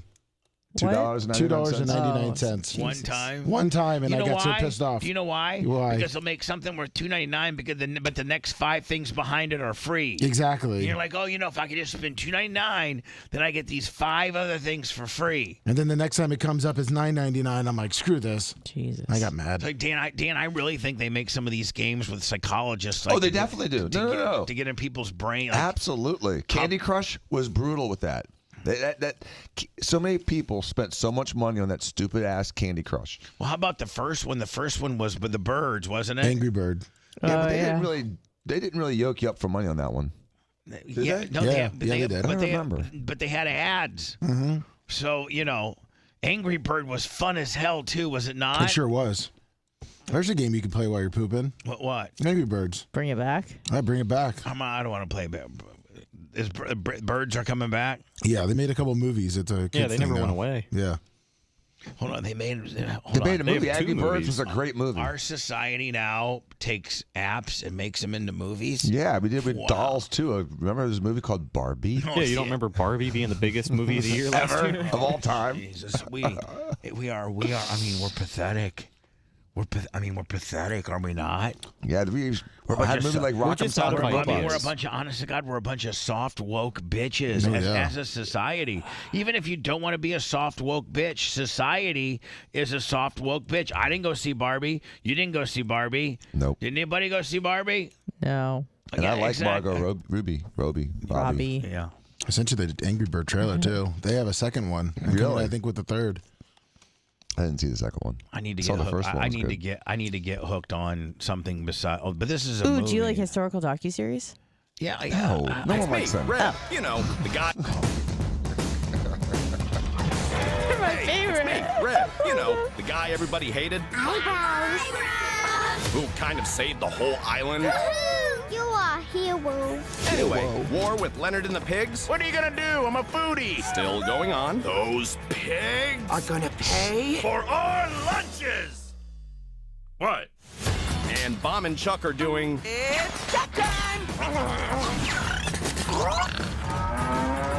Yeah, whatever they do. I eat dirt. Okay. Hell yeah. Lummy, did you think Is that the Lummy Bird? Did you for a minute let me lapse into think that perhaps I was your son and I would want to see something stupid like that? Well, Dr. Dan liked it, so I figured maybe you'd see what they The could turn. first one was artistically much superior to that. What was the first app on a smartphone That's a good question. that was like, Tetris. Facebook? that made like that took the entire world by storm. Everybody had it. Pokemon Go. Everybody had it, and it made these app developers, these people that make these apps. I mean, they're billionaires. Mm-hmm. Yeah. Billionaires. I forget the guy from. What was the first big app that everyone had to play? I don't know. According to this, it was Snake. Snake? That was an app? Yeah, but it was like included on phones. Yeah, I so had does it it on my count as an Nokia. app? I'm saying Go keep on going down. Snake, then what? Well, I typed on. There's a lot of games. I mean, the apps.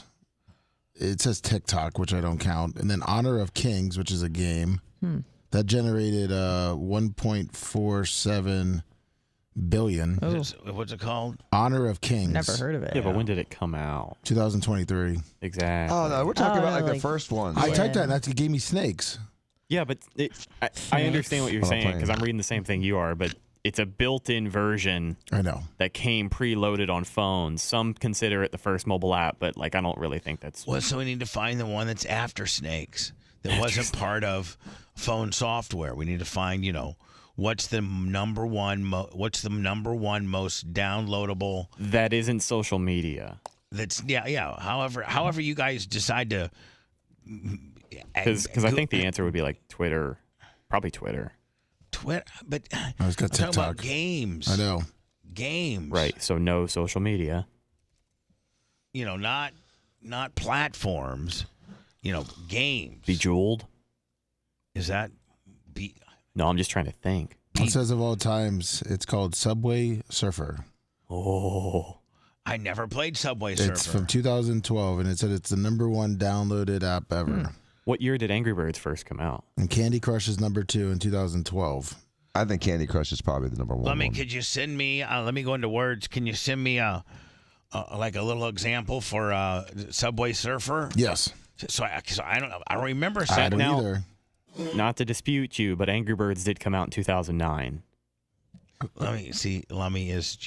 Sometimes you just blurt out dates and you don't really know because you don't think nobody will check you on them. What are you talking about? What about Candy Crush? Hold What on. is that? Hold on. You said the most downloaded game ever. Well, no, we're trying to figure out what the first big viral app was. Yes. Okay. In terms of games on the App Store that people would download. Angry Birds came out in 2009, and Fruit Ninja was really popular in 2010. Yes, that was big, but not as big as the Angry Birds. What about So is there anything newer?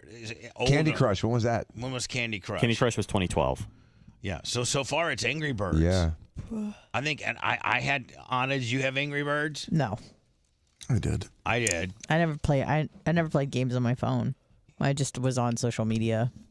You don't play games on your phone No. at all? None. Never. I don't But think this ever. It Sorry, doesn't go mean ahead. I don't waste time on my phone. I certainly do, but just not on games. I think every one of us except you probably have games. Macho Man may not have games on his phone. Macho, do you have games on your phone? Just a calorie tracker. Just a what? My Fitness Pal. Sunny days, $100 cash up. Calorie tracker. That's hilarious. Who was the bell for? It's Break. time and food. Oh, what now? For your food. Oh, yes. Is getting cold. For my feeding. Okay. Oh, Yes. you're feeding. Yeah, thank you. It's not what you think. What? Since when?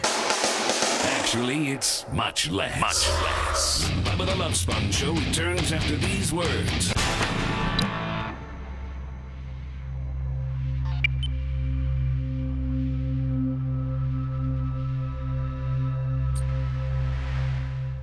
Smell it. He's getting hungry.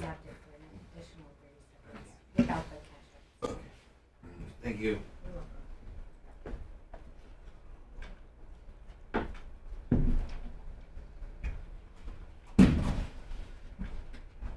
It's not breathing, Florida.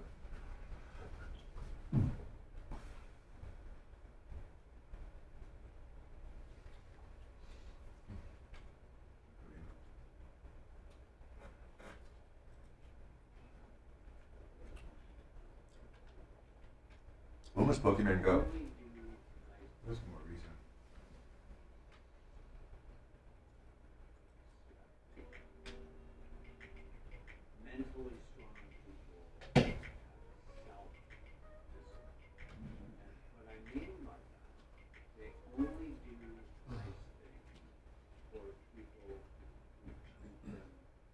So BR 916 from Grom.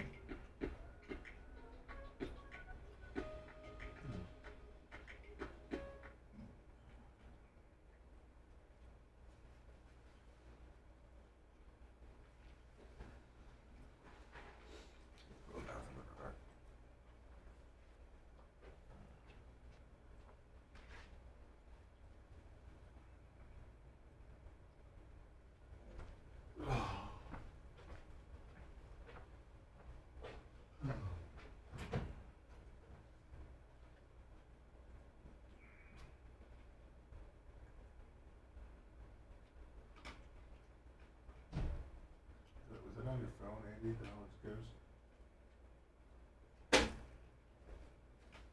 Was that just on your computer?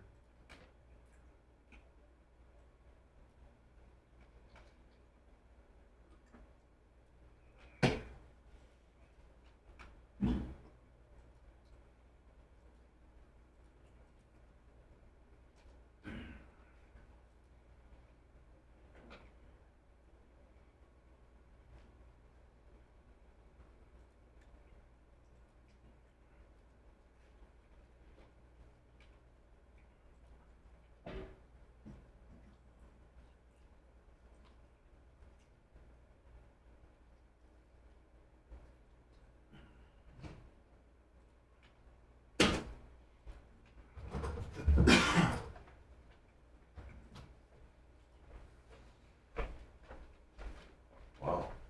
25 not win.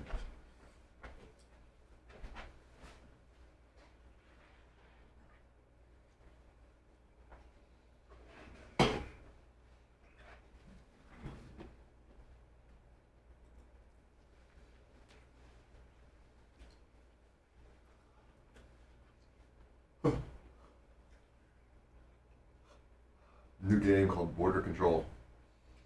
Border Patrol. Build a wall. If they get through, you have to shoot them. Like a zombie game. You like a zombie game? Exactly. Brown zombies.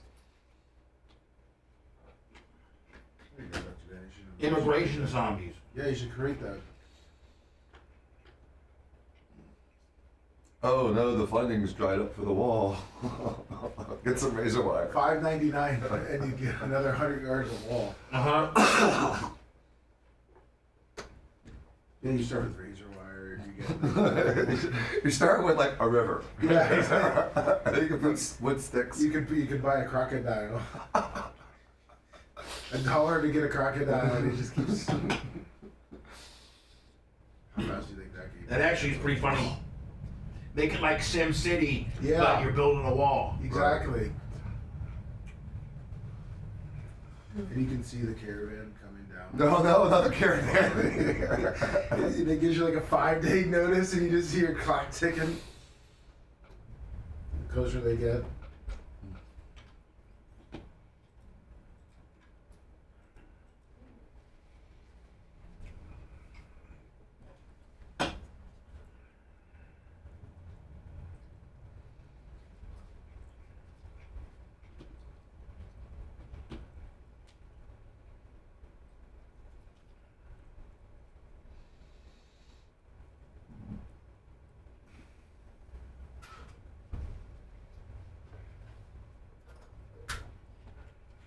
So, Shelly, Truga, 2011, Mitch, good morning.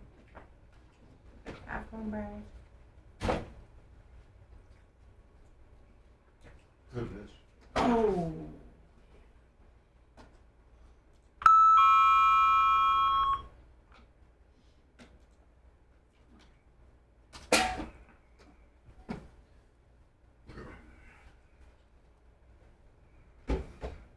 Have over 5,000 cross moves. That'd be a popular game.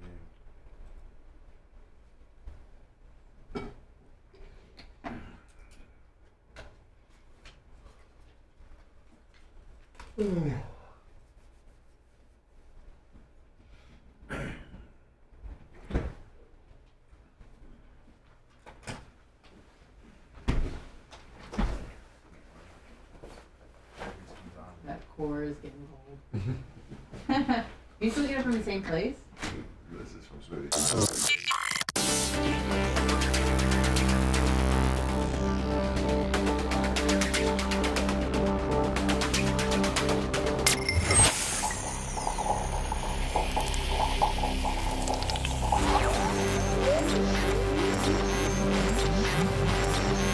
I like you. Do you like me? All gimmicks, willies, Joneses, McGillicuddies, shenanigans, hickeys, and bamboozles are property of Bubba the Love Sponge Enterprises. Great success! All violations will be dealt with swiftly and painfully.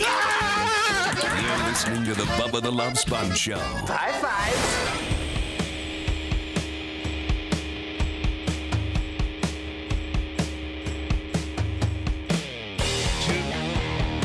Tuesday, February 6th, 2024, the Bubba the Love Sponge Show. And I want to do something called a poor man's trademark. And Dan, who's an attorney, probably isn't even familiar with what a poor man's trademark is.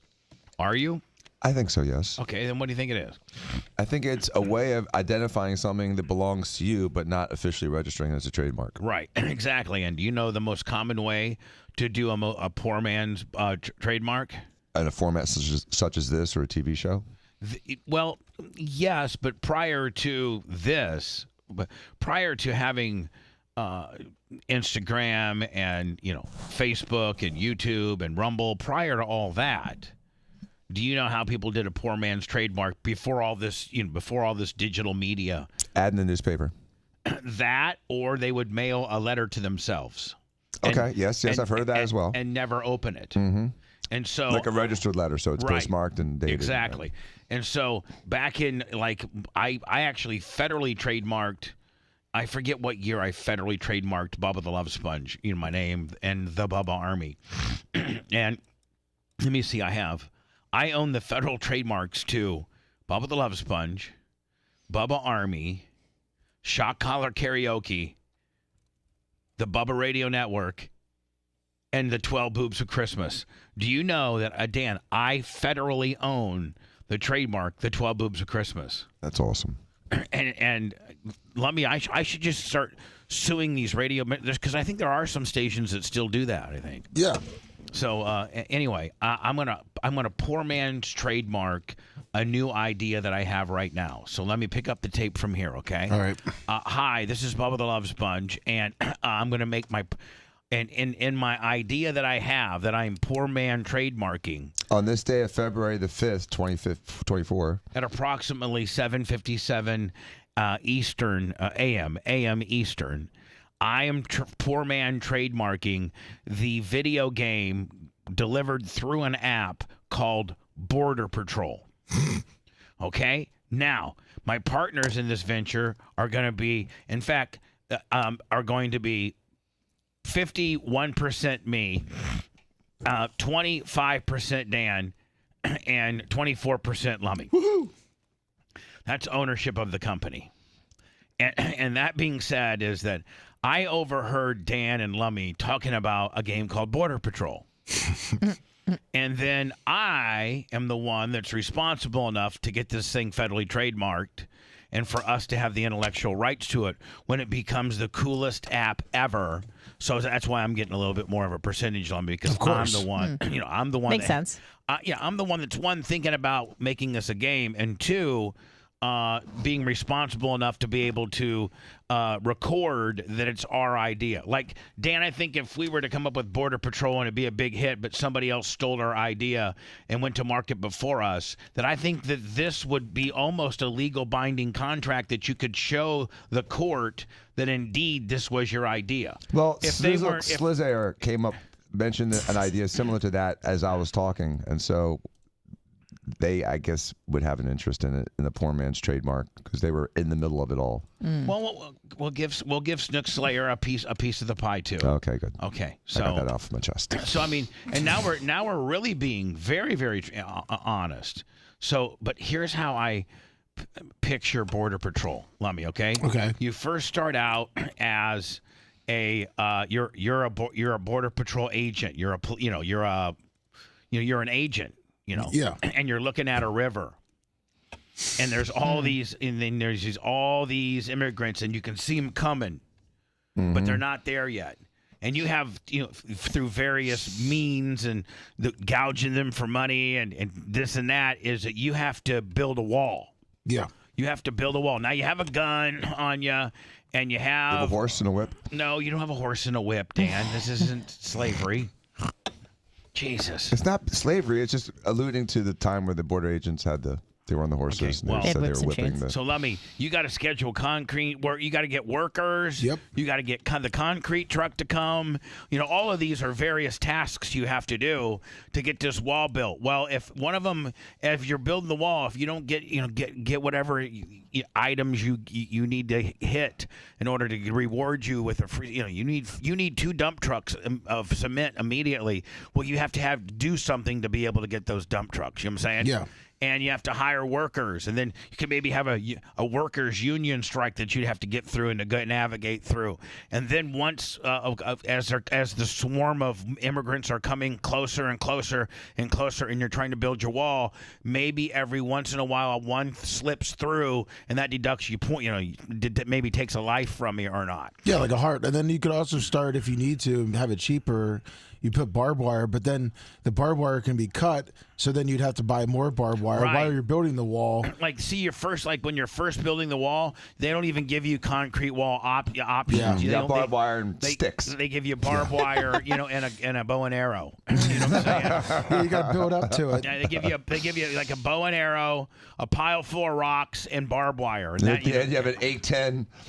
And a giant wall. Yeah, and they give you a big slingshot. They give you like every primitive tool, a spear, whatever to keep the immigrants out. Yep. Well, then as you build up, like it's just what. Let me picture it this for the people that end up developing this. It's like almost a Sim City, but it's in reference to building a wall to keep the migrant workers out. Right. Exactly. So, but as a migrant worker, and we'll call the country to the south of us Mexico. Yeah, Mexico. Not Mexico, it's Mexico. Right, and they're next to us. And we are, whatever. It's America. Yeah, we're just America. Like, what do you? Hey, America, you gonna sue us for using America? Pack sand, bitches. So then let me hold on. So if one does make it in, but you have the ability to capture it, yes, then you can take it to jail. The immigrant. Yeah. The immigrant. Yeah. They take the immigrant to jail, and then if you do get one and you happen to catch it, then you get points for putting it in jail, right? Exactly. But if one gets away from you, then that takes like a half a heart away. You get you get like 3 hearts or something like that to be alive. Exactly. And then the stronger your wall is, and the more people that you keep out, the more that you. But eventually, you have your wall gets weak because if you don't do wall maintenance and and then they figure out they can just go a little bit south down there. So you got to keep building that wall, Lummy. Then you got to buy the land to the south of you and keep building that. You can hire more because there's a caravan coming. And there could be another 30, 40. You got to stop. You got to shoot the coyote. Yep. It's just all. It's kind of like a Grand Theft Auto meets Sim City, all about keeping immigrants out of the great USA. And if drugs come in, you can stop them. That helps you. But if they get in, it takes away life. Like if your border agents, stopped, 200 pounds of cocaine from coming in, that got you more points. But if it actually got in, then and it had fentanyl mixed with it, so it killed a bunch of people, and that takes lives away from you. Right. I mean, think about it. Think about some of the stupid app games they have now. They have these games where, this guy's cold inside of a room, and you have to put a log on the fire, and then if the log goes out and there's too much smoke, he gets inhalation. Like, if you've seen it, haven't you, Lummy? Yes. I think that's the King's Royal stuff, all that stuff. I think so, too. Just that stupid stuff. What, Border Patrol? I'd love to play Border Patrol, wouldn't you, Lummy? Oh, yeah. Trying to keep, filthy immigrants out of our country. Whoa, but then let me having the option to be able to arrest them and take them to jail or whatever. Maybe, Lummy, there's a part where, 3 of them beat the crap out of you and they take a life out of you. Yeah, that's right. Or you can shoot the coyotes, in their trucks while they're dropping them off. Right. Nice. Then some of your Border Patrol that you got are getting, kickbacks. The kickbacks. So you right. gotta, I download that. Exactly. Yeah. I know how to even play games on my phone. Yeah, this guy's getting a kickback, so these 3 immigrants are almost in the country, and you have to go over him and beat him up so that you got the corrupt agent off, we're not working lane 6. That's right. And then, the lane, it shows you the strength of every lane of all these immigrants trying to get in, and once a lane starts getting, the guy starts getting corrupt and stuff, his power in his lane goes down, and then 4 or 5 of them slip through, and you only catch 2 of them go to jail. You get points on that, but you also get points deducted because 2 of them got in. And you all pay for if you want more points, more lives, more cash, more walls, everything. More agents. Yep. More cement. More cement. More walls. More workers. More land. You got to go down to El Bud down there and buy his land in order to put a wall on it, right? And he's a hard negotiator. Exactly. Just yeah. It's a great idea. It's a never-ending game. Border Patrol. Now, Lummy, you need to figure out who makes these games, and we just literally send them that. Like, Dan, that's our proposal right there. Actually, I got a Colombian guy that may be able to do something like this. A Colombia guy, yeah, nice. Big E737525. He'll know write it from the other perspective. Yeah. He's gonna write it. He's gonna write it as instead of you. Migrant. Yes. Yeah. You have to dodge Border Patrol. You have to dodge. I may be even fun game. That may be a better game. Hold on. You offer both games. Yeah. Right. You can either be the Border Patrol or you can be the immigrant. Right. If you're the immigrant, you gotta first of all you're out there. You start in Guatemala. Well, you start in Guatemala. No, you start in the Middle East. Well, yeah. Or China. You gotta hop a plane. You gotta rob a convenience store to be able to get a ticket to get a airplane ticket to get to Bogota, and then once you get to Bogota, you have to sell some cocaine and do some shady stuff in order to get to the pay off Coyote to take your ass all the way. Yeah, exactly. Right. Yeah. Get raped. And then through various beating people up and stuff, you get more strength and stuff like that. And then you gotta build a fire to outside the wall because you gotta spend the night because in the morning you're gonna try to scale over the wall and all the physical attributes that you've built up through you gotta whatever. train for it like the Tough Mudder. Right. So like if you don't have the training points, then you just can't get over the wall. Well, once you get over the wall, then you got the Border Patrol chasing you, right? Then you got to carjack a guy to get his car, and then there's a big chase, Border Patrol, and then at the end of the day, if they catch you and put you in jail, Then you got to stay in You jail. lose. Then you got to stay in jail for a while. Mm-hmm. Call it a migrant mission. Let me. Here's the deal. I've never. Here's a third idea. Ooh. So not only do we have Border Patrol as a possible game on your phone, which these are people make billions of dollars. Who invented Angry Birds and how much are they worth? I think a lot. See, wow. Alexa, who invented Angry Birds and how much are they worth? Angry Birds was invented by Rovio, a company valued at $6 billion to $9 billion. Not bad. Yeah, so these companies just have floors of nerds that just build games. I mean, that's a hell of a business, is it not? 100%. Just build games. Well, here's 3 games: Border Patrol, Immigrant, and then here's my third game that we haven't even talked about that I may have to get all the point. You might not. Jesus, Anna. Excuse me, sorry. A nose of yours. I know, so sorry. Jail. Just called jail. Yeah, jail. Stan, it's about you being in jail and all the shady stuff you got to do to stay alive, or to be the king, or to be the man, right? Like, you mean, think about it. Oh, like jailhouse wine and stuff. Well, and everything from not getting sexually assaulted to you being the king of the yard. paying off people with mackerel. Yeah, jail. Right, Dan? And sometimes you got to get in a fight and beat a guy up, and they put you in the hole. Get shanked. That'd be a great game. And then at the end of the day, Lummy, you're always worried about getting shanked. Your lively, they have your lifeline right there. And if you get once you get the game's over if you get shanked and you don't. Now you can get shanked. We can get raped and catch HIV. Does that? Sure. Ooh, then it gets real interesting. Wow. Sorry. I don't quite know if the developers too dark? will like. Yeah. Okay. Oh, finally we get to too dark. Yeah, Danny, too far. Well, at least he has his priorities in order. Great. What do we do with him now? The Bubba the Love Sponge show returns after these words.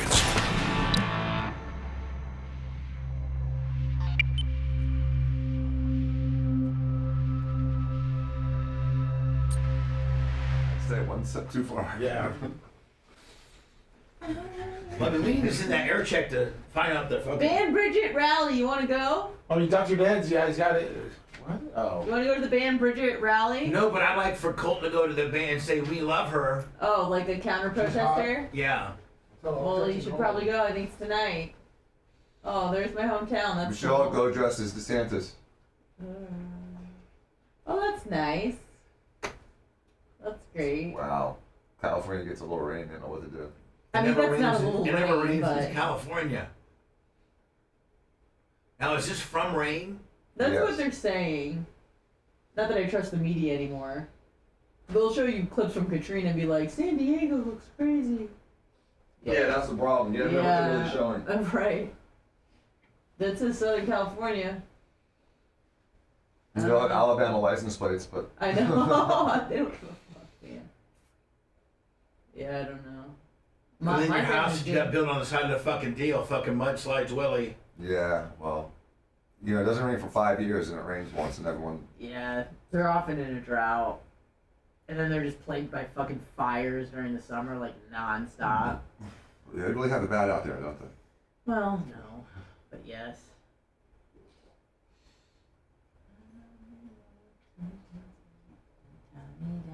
So you got Smoothie King. I was looking at the they got some nutrition facts here. Did you get the peanut butter plus chocolate? Mm-hmm. Did you get the 40 ounce? 32. Do you even want to know? What? How many calories? Yeah, it's only 115 carbs. It's cool. That's fine. Milligrams of protein? 35.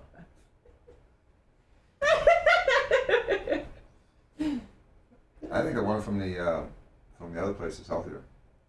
Probably. Is that more volume or it's the same? Same 32 ounces. They have one bigger than that? That's crazy. 40 ounce. No added sugar though, so that's good.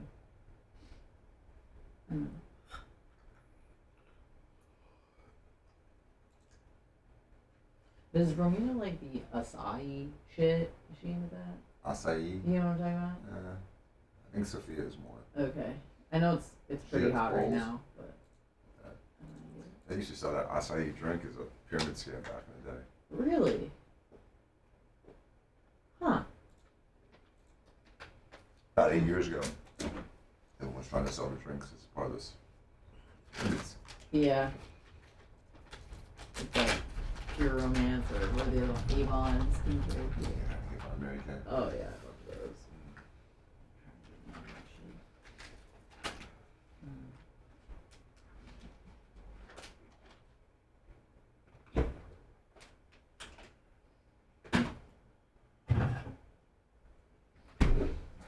Not yet, Skippy. I don't know enough about Vince McMahon to make comment on it. My alibi. What's up, Elcar Rob? Elcar Rob, wait, where are you living now? You're not. I don't think King Charles's prostate is the problem. I think he's got a different cancer. That's what I said. Yeah, they were looking at him for his prostate and they found something else. Yeah, that's what I thought. They're doing a workup on his prostate. So I think they accidentally did an incidental finding and found cancer, which is why they said they caught it early. Yeah. But do people in England live past 70? Some. You look like they're 70. when You know they're who's gonna die soon? Who? Hogan. Oh, Jesus. I thought you were going to say like Jimmy Carter or something. That motherfucker, I don't know. First of all, bigger people don't live as long because of their hearts. Oh, yeah, like big dogs. If you're over 6'9", or I mean, if you're over 6'4" or 6'5", then you're on the upper side of height, right? Dan? I think the average height is 5'10", 5'11". For Americans, 5'9". In America, it's 5'9". Okay, 5'9". For women, it's 5'4". So 5'9". So you're 6'4". I mean, Hogan's 6'5". You're look at all the NBA players. Their life expectancies aren't that. Yeah, they die young. They absolutely die young. But also, he didn't take great care of himself for many years, so put his body through a lot of trauma. And I think I don't know how. I think he's over 70 now. I think he is 69, but I'll double check. Hey Alexa, how old is Hulk Hogan? 70. He's 70. He'll be 71 this year. What's gonna happen then? Who do I bitch? I don't know what the fuck. What does PSA stand for in terms of prostate? Is it Prostatic specific antigen. It's a marker. Yeah. Mine's low. You want it as close to 0 as possible, right? It's always good above 0, but yeah, you want it to be on the low side. And when it starts, it's higher. That's can be a sign of hypertrophy or prostate cancer. Is it? I'll look it up. Is it what? Does it release that antigen when something is wrong? It increases when something's wrong. There's something called CEA for colon cancer too. It's a similar marker. CEA.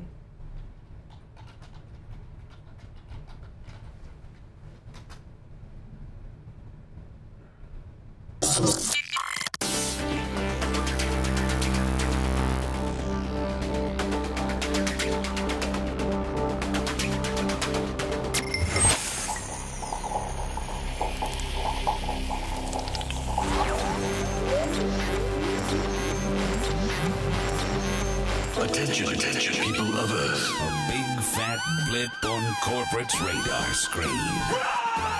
This is the Bubba the Love Sponge Show.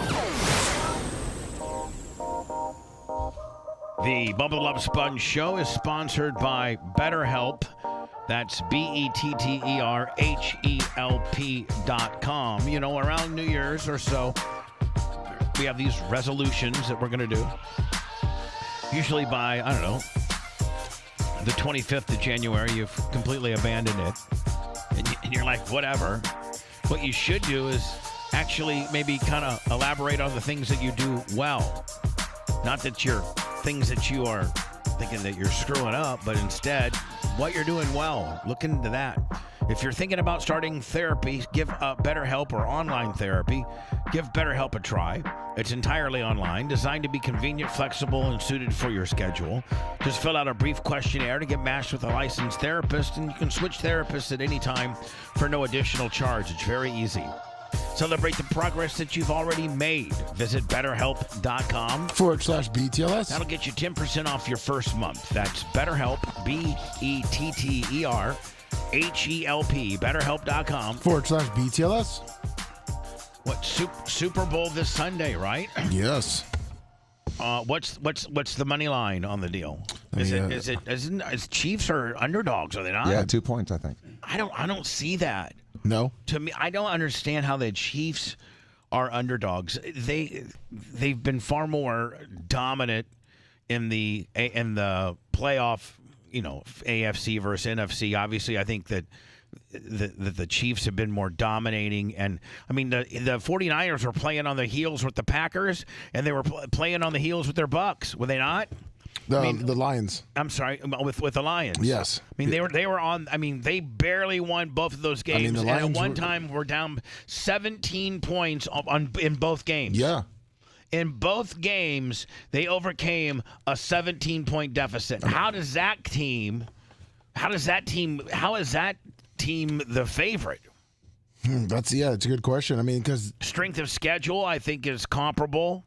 Yeah, it's weird how they came up with 2 points. I mean, I don't know if just because for some reason, because it's in Vegas. So, it would almost be even, in my opinion. Man,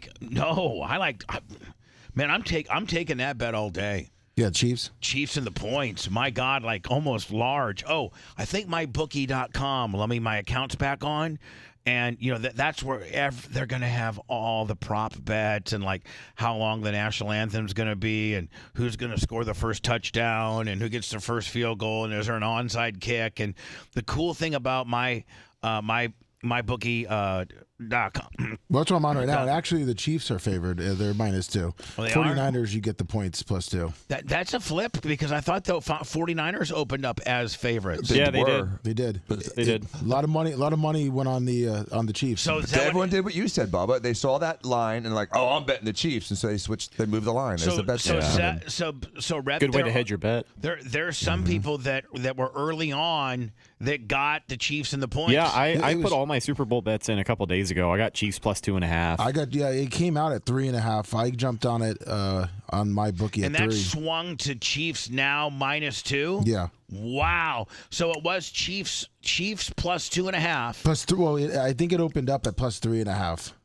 Man, can you imagine if you jumped on? Talk about a swing, though, right? Yeah. Yeah, I'm going Kansas City. I'll probably hedge and put a little money on San Fran if that line keeps moving in their direction. But I think Mahomes. I don't even think it's close. I think the only reason it is close and the line is moving the way it is because of San Fran's defense.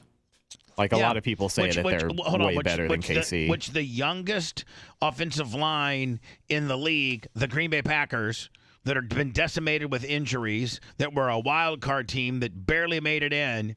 And they had 0 sacks against the Packers. I think they had 0 sacks against the Lions, maybe 1. Like look at what San Francisco's defensive line has produced sack-wise for the playoffs. It might be 1, maybe 2. And to have this big, bad, supposedly the best defensive line in all of football, and when it really counts. How many sacks you got during the season or during the preseason means nothing. You live and die by your playoff statistics. That as far as making it and winning the Super Bowl. They got 2 interceptions and 2 sacks, courtesy of Nick Bosa. So that is not a dominating defense to me, right? Yeah. Mm-hmm. Not in the postseason, no. Yeah. So they're like, the reason why the line has changed just because San Fran's defensive line sucks. I mean, listen. The Lions handled them. The Packers handled them. The Chiefs line. Aren't they regarded as one of the better offensive lines in the league? Yeah, when they don't get holding calls. Okay. I mean, if they did get holding calls like everyone else, I think they'd be a lot worse than they are. So you're saying the refs your referee guy you're having on this week, right? Yeah. Wednesday. I mean, see, the conspiracy in the refereeing league could be just as easy as, hey, listen, let's not call holding on the Chiefs a lot. Let's let these guys hold a lot. I mean, the inconsistencies have always been there, but yeah, the conspiracy now is that Kansas City doesn't get the same calls as everyone else. But we've seen it with other teams, like the Patriots were like that for 20 years. So, but I'm just it's not like there's no history of it happening. Offensive line holding has really, really, really a joke. Now you literally can grab a hold of the guy's jersey and hold him as long as it's inside the shoulder pads. I mean, on every single snap, they could throw a holding flag if they really wanted to. It's just up to the ref on what they deem unacceptable. Right, especially in the O-line. I mean, if you go in and you grab their jersey, and let's say you grab their numbers. I think that's what they teach you, to grab their numbers. You snatch up their numbers, Lummy. Yes. They can't go anywhere. You keep body control. If you do that every play and you never go onto the outside of their pad, you can hold all day. You can. You can hold every play because they allow that. The NFL allows you, if you're holding a guy's jersey or holding him in front of you by his numbers, hold all you want. As long as they don't see that jersey kind of like pull away. Yeah, well, right. That's because the guy has gotten past you. That would be the only reason it would pull away, is because he's, but if you're nose to nose with a dude and he's not by you and you're side holding, but you're holding right there, in your chest area, you can hold every play. Yes. Even on the wide receivers, they go out there as long as they're not on the outside of the pad or not, the guy's past him. They go out and grab. I think they're taught, go out and grab that guy's middle of where his football numbers are and drive him somewhere opposite of where we're going. Exactly. So, I wish I would have bet when it was 3.5.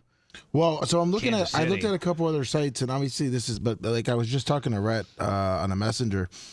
My bookie has San Francisco +2, Kansas City -2. I went on another couple sites just double checking how the line moved, and some other Vegas sites still have the Chiefs +2 and the 49ers -2. So I don't know what my bookie has going on right now, but like the MGM and the Hard Rock all have it +2 and So -2. is my bookie going rogue on this deal? I have no idea. I think the computers are just trying to mitigate the exposure.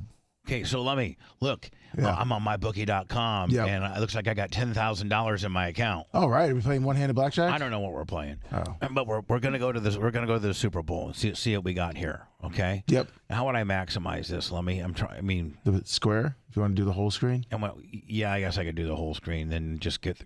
There we go. So this is mybookie.com. If you use promo code Bubba when you sign up for this, it gives you some extra deposit. It's pretty cool. So they have this, and this by far, mybookie.com has the coolest stuff. Not just like money line and they got like some really, really cool prop bets. And so let's look at all the prop bets. There's 305 prop bets. Oh yeah, there's a ton. All right, so on my bookie, Lummy, it looks like it's the San Fran. They still got San Fran the -2. They're still giving the Chiefs 2 points. Yeah, and I just showed Dan what my screen looks like, and it's totally different, isn't it? Yeah, it is. So I mean, yeah, I would jump on the Chiefs +2. How do I convert some of this into real money? That's a good point. I need to go set up an account. Oh yeah. Chiefs +2. Yeah. I think the Chiefs going to run straight out on the money line. On the Bet Boost tab, do they have boosted lines and stuff like that? Because the Hard Rock app will do that, where it'll make if something is +200, it'll bump it up to +450. All right, here's because if they have boost for the game, there's also really good value in some of those too. Go to football, Bubba. Okay, here we go. Football. This is a best boost. Okay. And what's this here? This is like what Wright was talking about, like the best boost. So it bumps up your winnings if this hits. Yeah, like it's a particular set of lines you can choose from. Oh, so like if Chris Jones was the MVP, that's plus 11,000. What's that mean? Like That means you're throwing money away. Yeah, the chances of that happening are pretty. I know, but what do you have to put? What do you got to put up to win 11,000? Probably 1,000, right? $100 would win you 11,000. Yep. Really? Yeah. Who's Chris Jones? Exactly. He's a defensive player? No, he's a D tackle. He's one of the best defensive players Casey has, but there's a slim to none chance he wins MVP. Nick Bosa, 8,200, 8,260. If Nick Bosa had 3 sacks at crucial times, and Purdy played, just a good enough game to win, I could see where Nick Bosa could be the MVP, right? Who was the last player to win defensive MVP? Was it I think it was Dexter Jackson? Yeah, Dexter Jackson for the Bucks. Ray Lewis, I think. I think he won it his last game when they Yeah, won I mean, the Super Bowl. it's a tough. Flacco didn't win it. I'm looking at some of these other boost You bets. need a couple interceptions plus. Yeah. Yeah. All right, those are the boost bets. Let's go back to Von Miller was the last one in 2016. Von Miller won it Yeah, in 16. as a defensive player. For the Broncos. All right, here's some of the prop bets. We're at mybookie.com. And this, of course, the big game is this Sunday. What time is it? 8? Is it start at 6? 6:30. Okay, I might be able to catch a little bit of it. Maybe the first quarter. Watch the national anthem. Watch the Who is doing the national anthem? All right, they got first half. I don't know. Fourth quarter. They got here's players. These are all money that you can put on players that are going to score. San Francisco, Kansas City. I'm trying to look at them. Okay, the first person to get to 15 points. I'm looking at where's the fun ones at? Like the Gatorade colors. Yeah, well, yeah, like the national anthem. Yeah, length. yeah. If you go over to your options, okay. Super Bowl 58, all the way to the left under featured. Under featured. So all the way to keep going. Yeah, right there. Right here. No, where it says Super Bowl 58. Right here? Yep, that one. Right. And then if you go down, you start to see a national anthem prop, Taylor Swift prop, Gator shower props. Look at this. Coin toss. And then you got first quarter, and then you got field goal, national anthem props. Yeah, Reba McEntire's doing the national anthem. Super Bowl Taylor Swift props. It's like how many times she's going to be on camera. Yeah. Let me see here. Taylor Swift, hair down. Listen, if you were Taylor Swift's sister and you called her up and say, hey, are you going to wear your hair up or down? And then she tells you, are you going to have red lipstick on or any other color? I'm wearing red. Are you going to show any cleavage? No. Hold on. So they got Taylor Swift, hair up or down as a bet.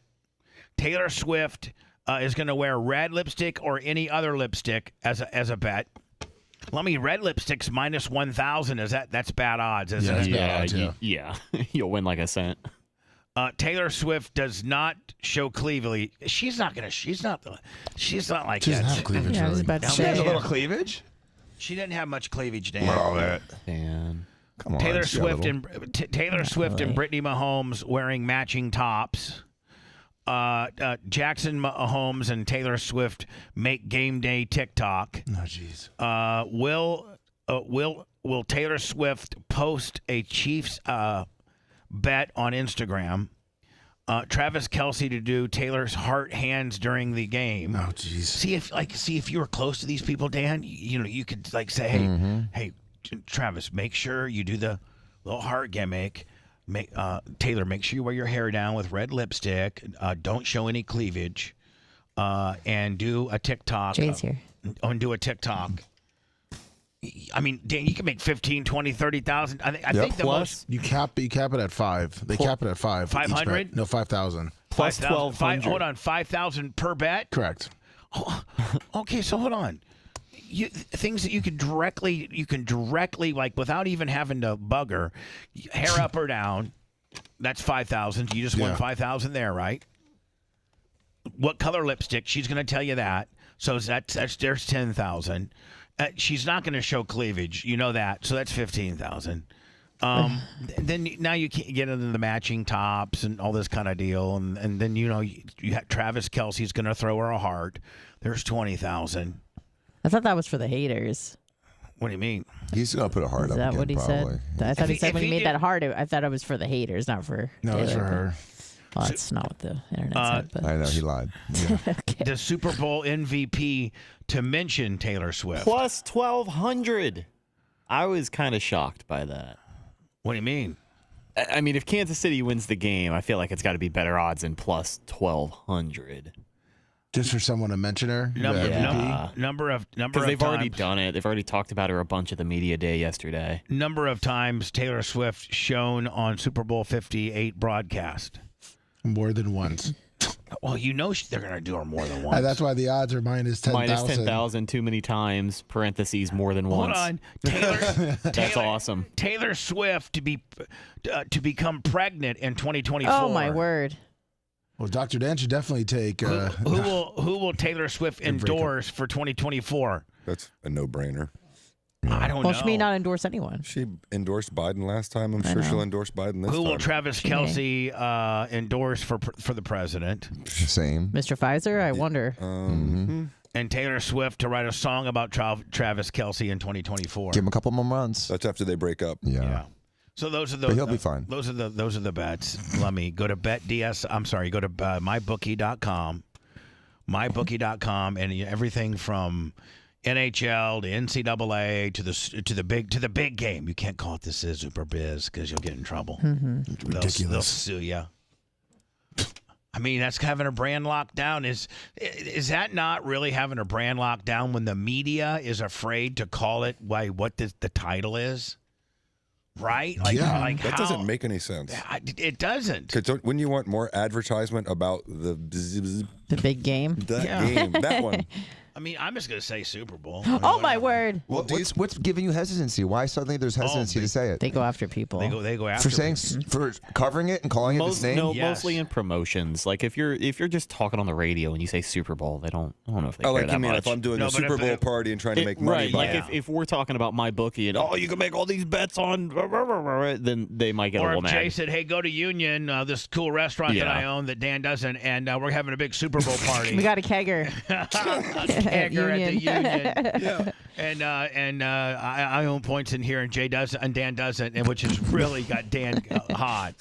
The only Diaco that won't be at the Union Super Bowl party will be Dan Diaco. So be getting pulled over on his way over there. Has Jay seen the Dan picture? Okay. You know he never shows me anything until we get here. So it was taken this morning. Mybookie.com, Lummy. Use Bubba as your promo code. Okay, we'll be. I got $10,000. Hell yeah. That we can mess around with. So Jay, your brother today gets pulled over on his way to work. Okay. Yeah. And which is not off brand at all. Not unusual. No. So he doesn't sound surprised at all. He wants to text me and document the fact that he's getting pulled over because he thinks I'm going to be mad because he's going to be late, and so he sends me a pic. Now, any pic that you've ever gotten from Dan. It wasn't a Dizzick, Bizzick. No, it was not. It was not a Dizzick, Bizzick. Okay. Although Dan's been known to send those. So anyway. Just to you. Just whatever. Just let's not get into the Dan DP pick deal. Dr. Dan is getting so frustrated. So 3 years ago. So anyway. So Dan's just locked up. So he sends me, Jay, every pic that Dan ever sends to any of us is highly, not filtered, but, thought out. Make sure it has his best angles. Sure. Dan, lighting is on point. Dan never sends an unflattering pic. No. Never does. No. So this is the pic that he sends me today. And listen, you've known him longer than I have. This might be the most unflattering pic I've ever seen of your brother, to the point where I think that he'll pay me never to continue to show it anymore because it's so bad. And what we were going to do is blow it up and put it by the Lummy pic, who might be that might be the best pic that's ever been taken by Dan. The best and the worst. And so this is what Dan used to be, and this is what he is today, which will further really scramble his eggs up top. Here, are you ready? I am. Oh my God, Danny! I mean, is that the worst pic you've ever? Bags under the eyes. Oh my Lord! Looks like he looks like he has no teeth. He looks like he just got back from the orthodontist and had all of them pulled because he has implants tomorrow. Hey? He looks like he's mad and old. This looks. You said he has like a little turtle head. He looks like, and so I've named him. It's like a little turtle head. He's just got that's his turtle head pic. God bless his little soul. And so this is the pic I get from your brother today. And is this not the worst pic you've ever seen of him? Absolutely. But he just wanted to make sure he captured the police lights on his hair. It was for evidence, not for looks. It was evidence for not looks. It's time stamped. I'm sure it shows all that. It is. He captured the blue light, which was his goal. The blue light on the Italian grease just goes so well. Along with the Italian, I didn't get enough sleep, bags under my eyes, not to be confused with I just got my teeth pulled yesterday, not to be confused with I am a nervous wreck and the cop's coming. My shoulder hurts. My shoulder hurts. I'm just... Dan, how do you look so good right now? It's an hour and a half after that. It's incredible. Dan, how do you look so bad but yet look so good, buddy? Do you have like a makeup department in the back? I've never known, because you look amazing right now, and that's just is it just again, bad Jay, angle? because you weren't listening this morning. I took the picture with ambient lighting. I was putting you finishing over. my sentence. Dan, I was just putting you over. I took the picture with ambient lighting. I was putting you over. You really don't look that good right now.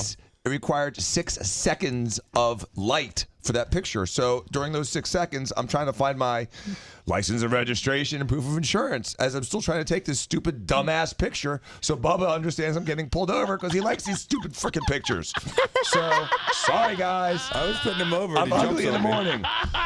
Sorry, guys, I'm ugly in the morning. That's your new song. That's it, Danny. That should be a new country song. I'm sorry, I'm so ugly in the morning. I'm fucking beautiful in the afternoon, though. Just worked. No, I said but I think. I don't know. I hope that's what he said. I don't know what he did, but I... Did you dump it? Yeah, I did. It may have been a combination of the two. He's so angry. Always. Dan, for when we lay you to rest, finally, is this the picture we can use? Yeah, sure, that'd be great. I appreciate That's it. what we have etched in your tombstone. Joe, they had all the really kick-ass pictures of your dad, of with the cigarette, with the ciggy hanging out. him, just that was not necessarily the most flattering picture, but it was a swag the picture. coolest. Right. No, it was like, man, bitch, I'm smoking a cigarette on the side of the Buccaneers sideline, bitch. It's about to get mine, right? Yep, When smoking cigarettes were cool, circa 86. Hell yeah.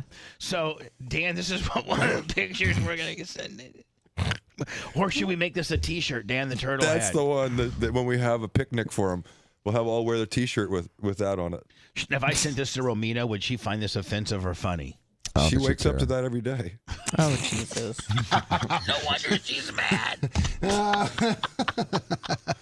Do you notice how Dan completely locks up when you're ribbing on him? Do you notice that? Not really. Completely locks He up. either reacts. He's smiling. He's either got reactive rage or he just, gets quiet. Dan, what do you think about this? Is this the worst picture you've ever taken of yourself? I should have taken a second picture, honestly. But is this, objectively, Yeah, is it's this, pretty bad. Is this, It's pretty bad. Again, I wasn't looking for the picture. I was just trying to get the info to you as quickly as possible. I understand, Danny, but I'm just saying, does this, you're very vain and you're a plastic surgeon and, you're always, you look good. Dan, let's face it, you laser your butthole. You do. That's how concerned you are about the details. You're very much detail oriented. I want to look the best that I can. You laser your butthole. And so you don't ever take bad pictures. You always are trying to put your best foot forward. And this is just so not on brand for you. Yeah, well, those rules don't apply at 5:30 in the morning. I know they don't, buddy. But I'm just. Would you like me to just discontinue using this picture? Sure. Is this? Does it really bug you, or is it okay? We can put it on from time to time, or you really don't care, or you'd prefer that we just not play it anymore? I really don't care. I prefer you didn't play it, but it's not going to ruin my life. I like how you kept the Ferrari horse in the back too, perfectly. You think exactly. that wasn't timed? I'm MFer in a Ferrari. That wasn't timed out. He had a live photo and he still shot it right there. Yeah, I spent a lot of time working on this, Jay. You can see all the effort I put into this picture. I would pull you over for being too drowsy to drive. That's what I'm saying. Ambien, Dan. Dambian. Sir, you not only were speed limit, but I don't think that you're awake, my friend. Exactly. All right, can you step outside and do a simple series of tests? Just open up your eyes. Sir, check your pupils. Open your eyes. Sir, you know it's illegal to drive with your eyes closed. You know that. That's why I'm pulling you over. I had my Apple goggles on. It looks like Dan. It literally looks like Dan. You're either the drunkest I've ever seen you, or the tiredest I've ever seen you, or both. Look at you. I'm just the most irritated. Talk yourself out No, he got a ticket. No, I got a freaking ticket. Oh, you did? Yeah. He's gonna make some calls Oh, later. support law enforcement license plates. Guaranteed to get a ticket with that one. I was going to ask this morning. I looked at it and wondered if it worked. I swear to God, Bubba, I saw it this morning. So it didn't work? It's twice it didn't work. No, well, I'm not getting one of those. Hold on, Jay. You're not hearing the entire story. Dan's not being completely truthful with you. How fast was he going? No, has no idea. Pulled over a few times before. This guy has pulled Dan over before. Oh, it's that guy? Yeah. Yes. It's that guy, Dan? Yeah, and then it's the guy that Dan outran one day. He got him. Dan outran this guy one day, and Dan's been warned by this guy. So this little nerd bastard finally got Dan. Finally got him. Oh, man, that's like a big whale for him. Did he like? Yeah, did it's he like the old man in the sea to get Danny. Did he really light you up too, Danny? I mean, did he really have the lights glaring on, with the spotlight on your mirror and everything? Yeah, did he light it up with the spotlight and make it uncomfortable in your eyes? Somebody's Bubba saying, like, where he shines it in your lights? No, so you walked over and did you say, do you know why I pulled you over? I mean, how did it go? First of all, I was looking for him on my left side, but he was on my right side. And then I just rolled down the window. I handed him my license and registration, and I knew what was going to happen. I recognized his name. I knew who it was. I'm like, oh, not this guy again. Did he say, hello, I'm Officer for, No, he said, good morning, Dan. He said, good morning. Good morning, Dr. Dan Diaco, Esquire, and also I got the lawyer. effing ticket. Oh, yeah, it's you. Well, because Dan, cops hate when you get away, and you've got away from this guy before. Yeah. I mean, So he said, you know what, sir? Not only am I writing you for being 11 over today, but I'm writing you for that time you got away from me. 40 over. Did he give you any deal, like take some miles off the speed or do anything like that? You just got the full straight? No, he got straight business. He got a mile deal. off. He put 1 mile off. 1 mile lower? Yeah. That makes a difference. That Yeah, it puts you saved in a me different $10. category. No, it saves you points maybe. No, not at that level. It was saving me $1. $1? That's even more of a dick move. Goes to your smoothie tomorrow. You're saving a guy driving a Porsche $1. You're not saving a guy that's driving a smart car $1, who will really, $1 will get him a half a tank of gas. But you're saving a guy that's got a $600,000 car $1. Woo. That's a real dick move. And you probably let him know he was giving him a favor. I just want to let you know. And I want to say his name so badly, but I'm not going to. Do not. Please. And so, Jay, after Dan did his spiel, hey, listen, I support law enforcement, and I'm on the Bubba the Love Sponge show, who has supports fallen officers. He has said that back to Dan. Yeah, I know who you are. Ouch. Anyway, Dan, I'll try not to use that picture. Okay. Thanks. I'll try not to tweet that picture to Jimmy today. All right. I'll try. Well, I don't know Jimmy what will my lock idle it hands are down. going to do. Jimmy will lock it down, but he'll love to see it. Oh, yeah. Is this going to make you unbearable all day today at work? Probably. Really? Mm-hmm. Do it for the girls, Bubba. Put it away. Well, no. It's I started off the day in a great mood, and now I feel like being the biggest dick in the world. Oh, no. so. Not to Jennifer. Dan. Thanks, guys. Put me in a dick mood. Dan. Wow. You're already with going to the office with I'm going to be a dick to everybody's attitude. As of 5:45 this morning, I declared Dan Dick Day. So,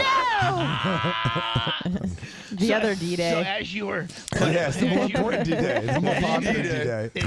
So as Dr. you were, Dan Dick Day. as you were clutching out her first, pulling away from this dude, you declared right at that time, it's officially Dick Day. Yep. I declare. I declare. I do declare. I do declare. I will be a dick. I will All be a day dick. long. Can you not? But can you have the intestinal fortitude to be able to be nice today? Like, could you turn? No, I don't think so. After all this, you guys have really solidified it. You guys solidified. You guys poured Gas cement on the dick. Oh, no. Wow. I thought you were going to say kerosene on the fire. I know. Never heard that reference before. Who put cement on a penis? It makes it permanently hard. Oh, Man, Jesus. you're really reaching, buddy. Wow. It sure is.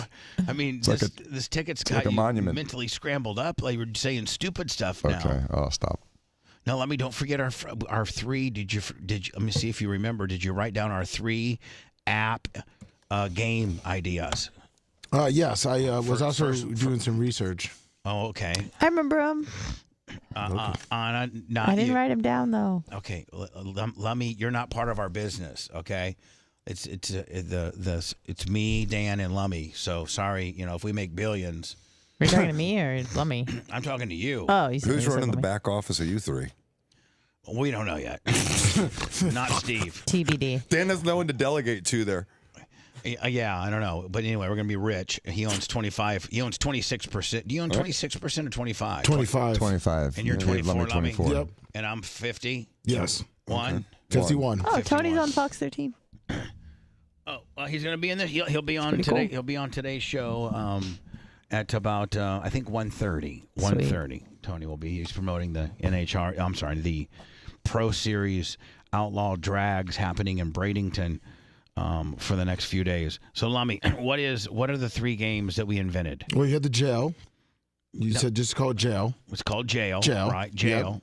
Yep. The border patrol. Border patrol. Oh, that's good.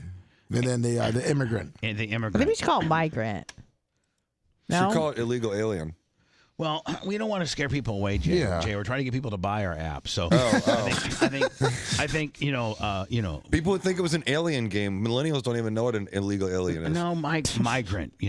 Okay. Migrant. And then border patrol. Yeah, I like border patrol's a great name. But you have to build a wall. You first start Build off, a wall. You first start off with a bow and arrow and You a get stick. 74 million app downloads immediately. Exactly. You start out with the game has Sin City when you would start out with just like one underground water pump, Lummy. And Yeah. you'd have a crappy power plant. You buy a crappy power plant. And you'd have hook one house up to it, and Yep. then if you hook too many houses up to the grid, then the power plant started flickering. So you had to buy a power. Then you had to get sewage. Then you had to build your first road. Then you had to build like your first school. While you waited for the money to come in. Right, exactly. Well, with Border Patrol, Jay, you start out with a bow and arrow and some barbed wire, and then you got to build a wall and get more border patrols. I love it. And then you can take the ones that are escaping over the wall to jail, and if the ones get away, you get certain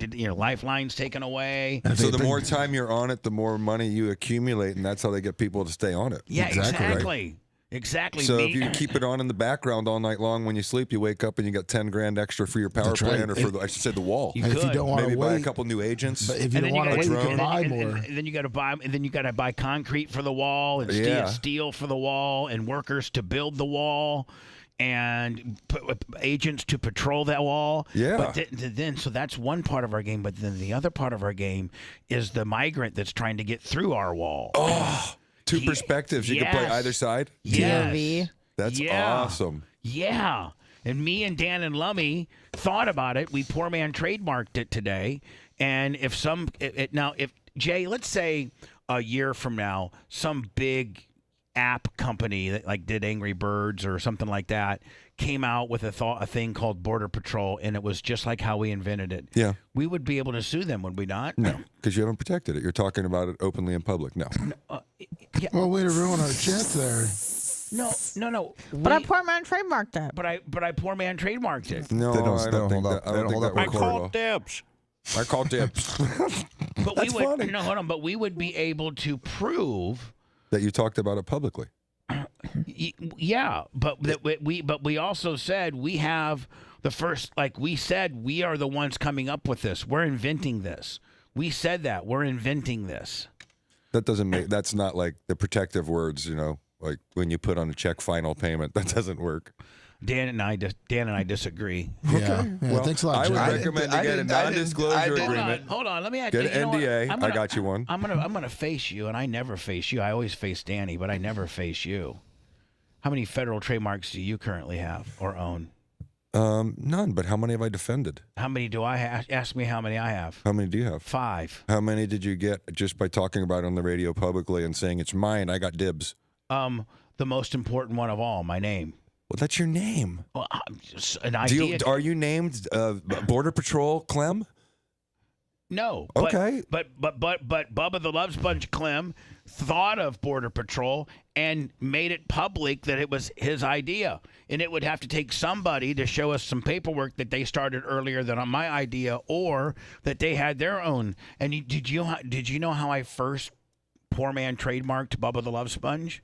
No, I don't. I wrote it on a piece of paper and wrote the date on the piece of paper and said, my radio name is going to be called Bubba the Love Sponge, and I am taking claim to this name. And I sent myself a registered letter with that, with that registered, to myself, sent to myself from myself with that name and an unsealed envelope that I still have, that I did back in 1988 in Grand Rapids, Michigan. Okay. So if anybody would ever call themselves Bubba the Love Sponge post that letter, I would be able to prove that indeed I, thought of that. And that's how I got Bubba the Love Sponge on, the right way, going through. Yeah, you've got a history of people listening to what you say and taking it 12 Boobs Christmas. I own that. Oh, by the way, I own that federal trademark. So I'm saying that. Shot collar karaoke. All that stuff. The Bubba the Love Sponge. Were those Bubba registered? Army, all of them are federally registered. I would say let's register this at the end of the day if you really like it. Eric, call up 20 on the Cash App for Border Patrol. Yeah. Border Patrol. For registration. Border Patrol, immigration, and then we want to start a game called Jail. And it's just you're this dude, maybe you're a little dude, and you got to lift weights, and you got to join the right group not to get your ass kicked, and you got to avoid bending over in the shower. Yeah, it says you must report to the shower, and some guy tries to have his way with you, and you beat him. You have to bring a bag of nickels to the shower so you get him in the head with it. Bag of nickels. You get Shawshank Redemption. Yeah. Ew. Those are all great ideas. We'll cut you in. We'll give him 5 points, Dan. Something just to do the legal work on it. He was pretty negative though, maybe 4 points. We deviated from the norm, and look what came of it. You have some issues, kid. Bubba the Love Sponge. The Bubba the Love Sponge show returns after these words.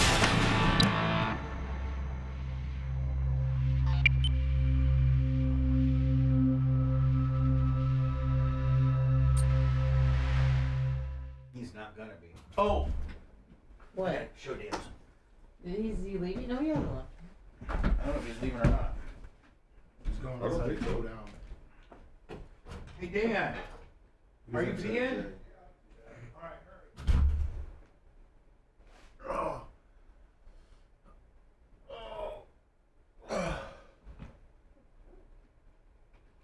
In that picture, I see some bumps.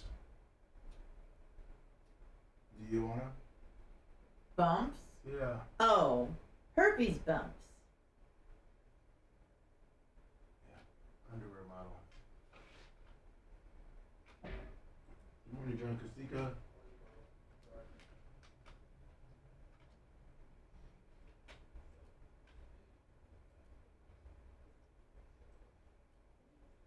What do you think about that Killer Mike thing? How he was on Bill Maher talking that he wouldn't.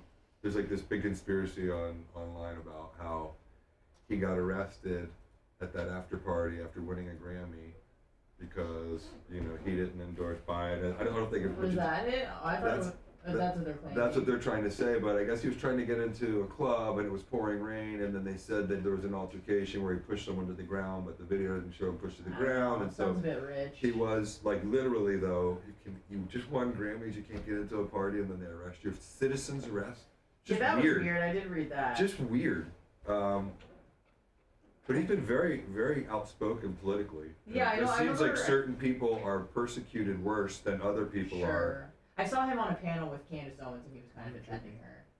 Well, he just said, vote policy is not people.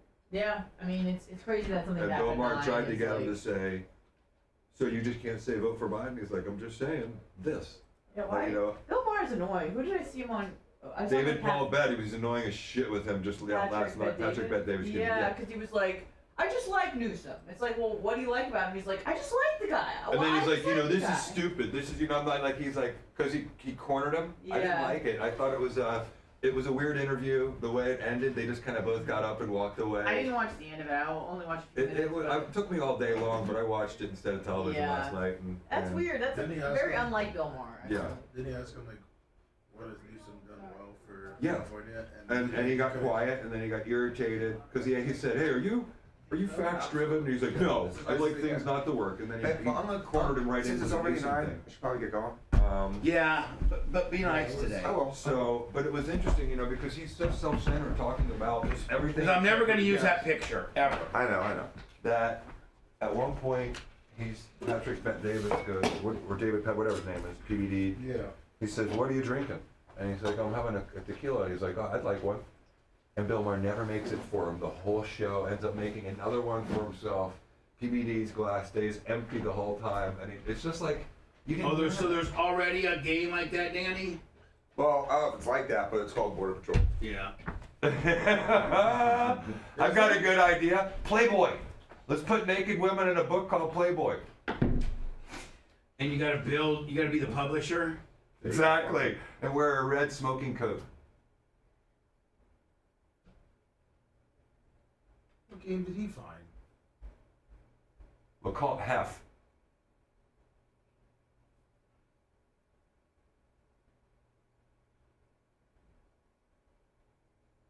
What's up, group of lips? How's everybody doing?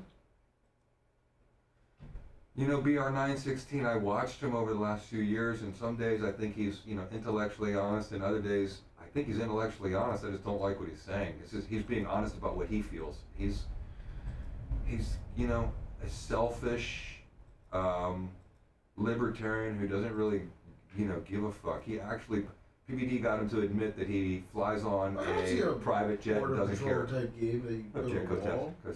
Costica, what's up, buddy? That's exactly right, my boy. But now he's trying to make fun of Trump, saying he wants to do the same thing. Sister Girl Tease, what up? Michael Rousseau. Gary Cantrell.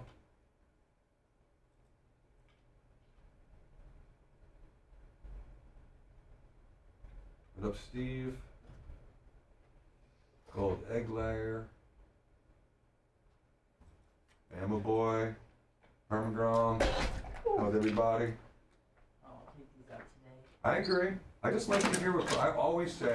I think there should be more speech. I like hearing what he has to say. Do not agree with him, but I at least respect his ability to sit down with people. Brian Gilson, how you doing, buddy? Jay Bowler, J200 here. Loved it. He thought it was awesome, but he said it wasn't quite as energetic as the Travis Scott concert. Just different. He said it was equally as good. He went Friday night. Yeah, he loved it. Awesome. Looked cool. Yeah. There's some good video of that Kanye stuff out there. Yeah. Thank you for sending that to me. That was awesome. Like, I saw it on YouTube, and the stuff I have is almost as good as what they did. Yeah. I was thinking about putting it together. It's usually hard to feel the electricity of the crowd, but like you kind of captured it. And if you watch it on a big TV instead of on your phone, like you see it. It magnifies it. Yeah, because you can see a lot more. Yeah. Those phones are incredible. It's like having.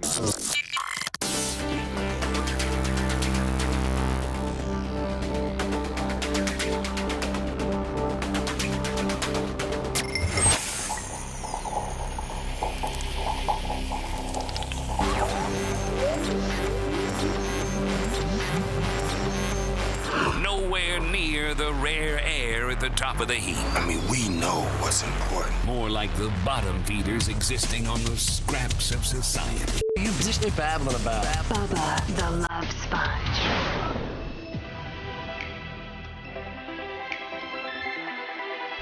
I think today it's Clement Kush right after the show.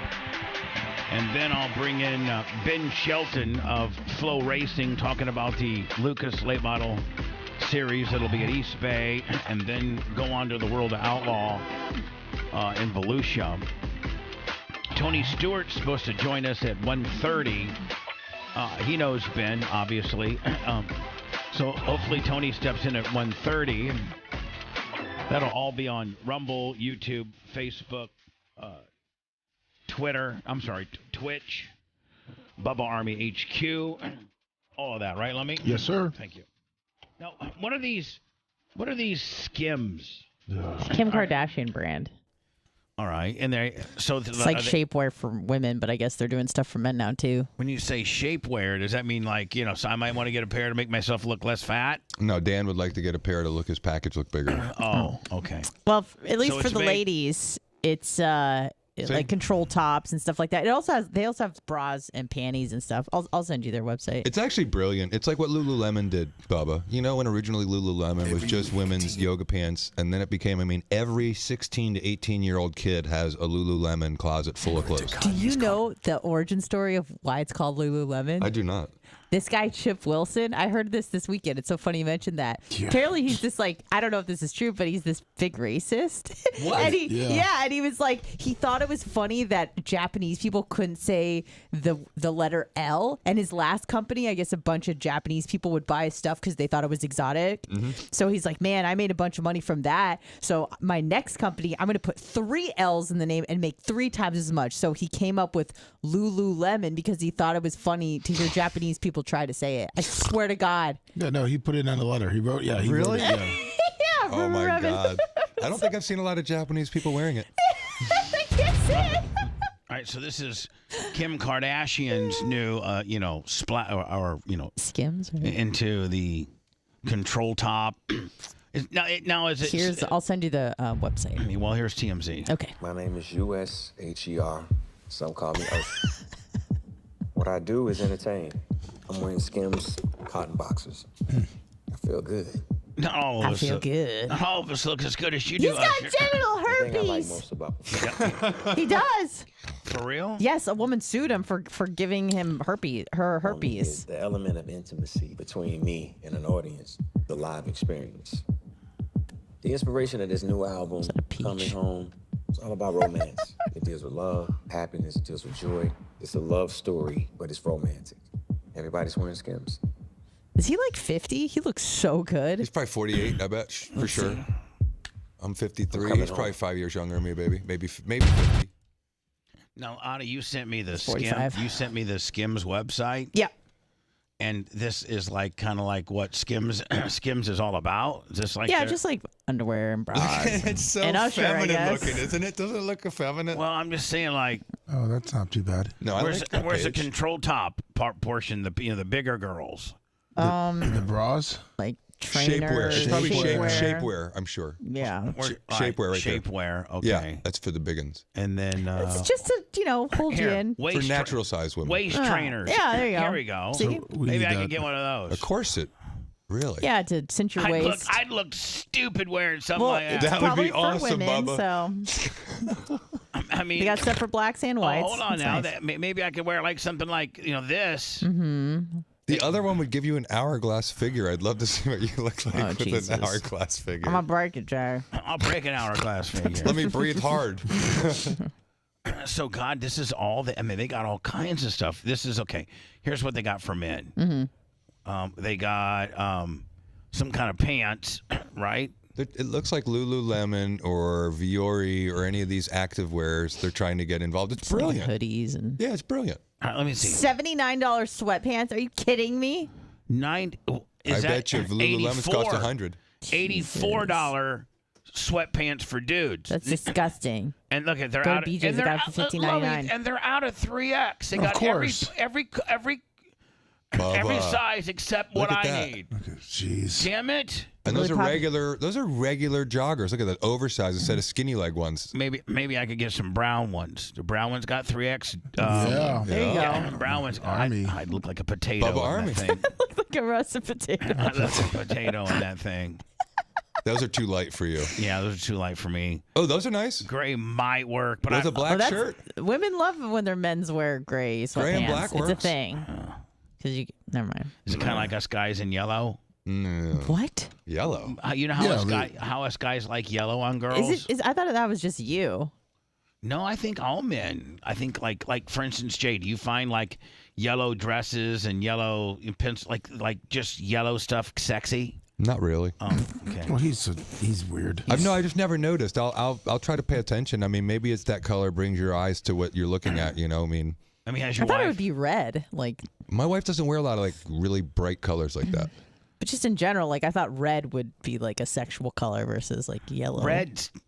Red's dumb. Oh. Well, I'll just put this jacket away. I'm just saying, red. Red is red. That's everybody's go-to is red. Red's obvious. Yeah. Oh, I thought everyone's go-to is now, black. is Tariq Hill? His divorce case has been dismissed. Are they getting back together? I don't, man. Tyreek, he's all over the place. He's got like 10 kids by 7 different women. I mean, they were all having it at the same time. What's that? Did he have a father growing up? Did him?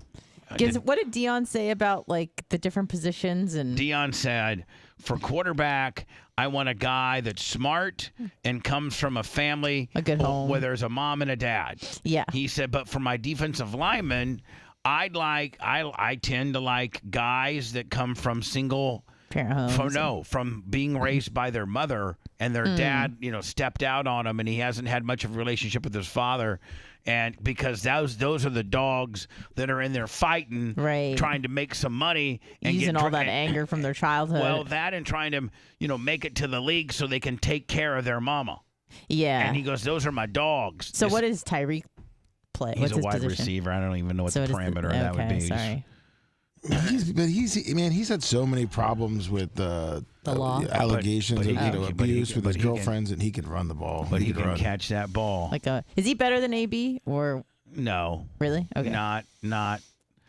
I don't think he's better than AB. Lummy? Tyreek Hill may beat you on a skinny post, but Antonio Brown will smash mouth you. I mean, right? Yeah, talent level. Antonio Brown had all the skills. He was just a nut job. Where Tyreek, he's lasted. Even though he's been in so much trouble, his stats are gonna, trouble. And beating up his forget about that. I'm just girlfriend asking about talent-wise in the position. AB would have been a Hall of Famer if he didn't screw up the year with the Bucks, played the Super Bowl, and won the Super Bowl after all the problems he'd had, and Brady brought him back, and he performed really, really well. And then it would have been 2 Super Bowls with 2 different teams, at 2 different phases of his life. But because he just not taken, if he just not had that one incident.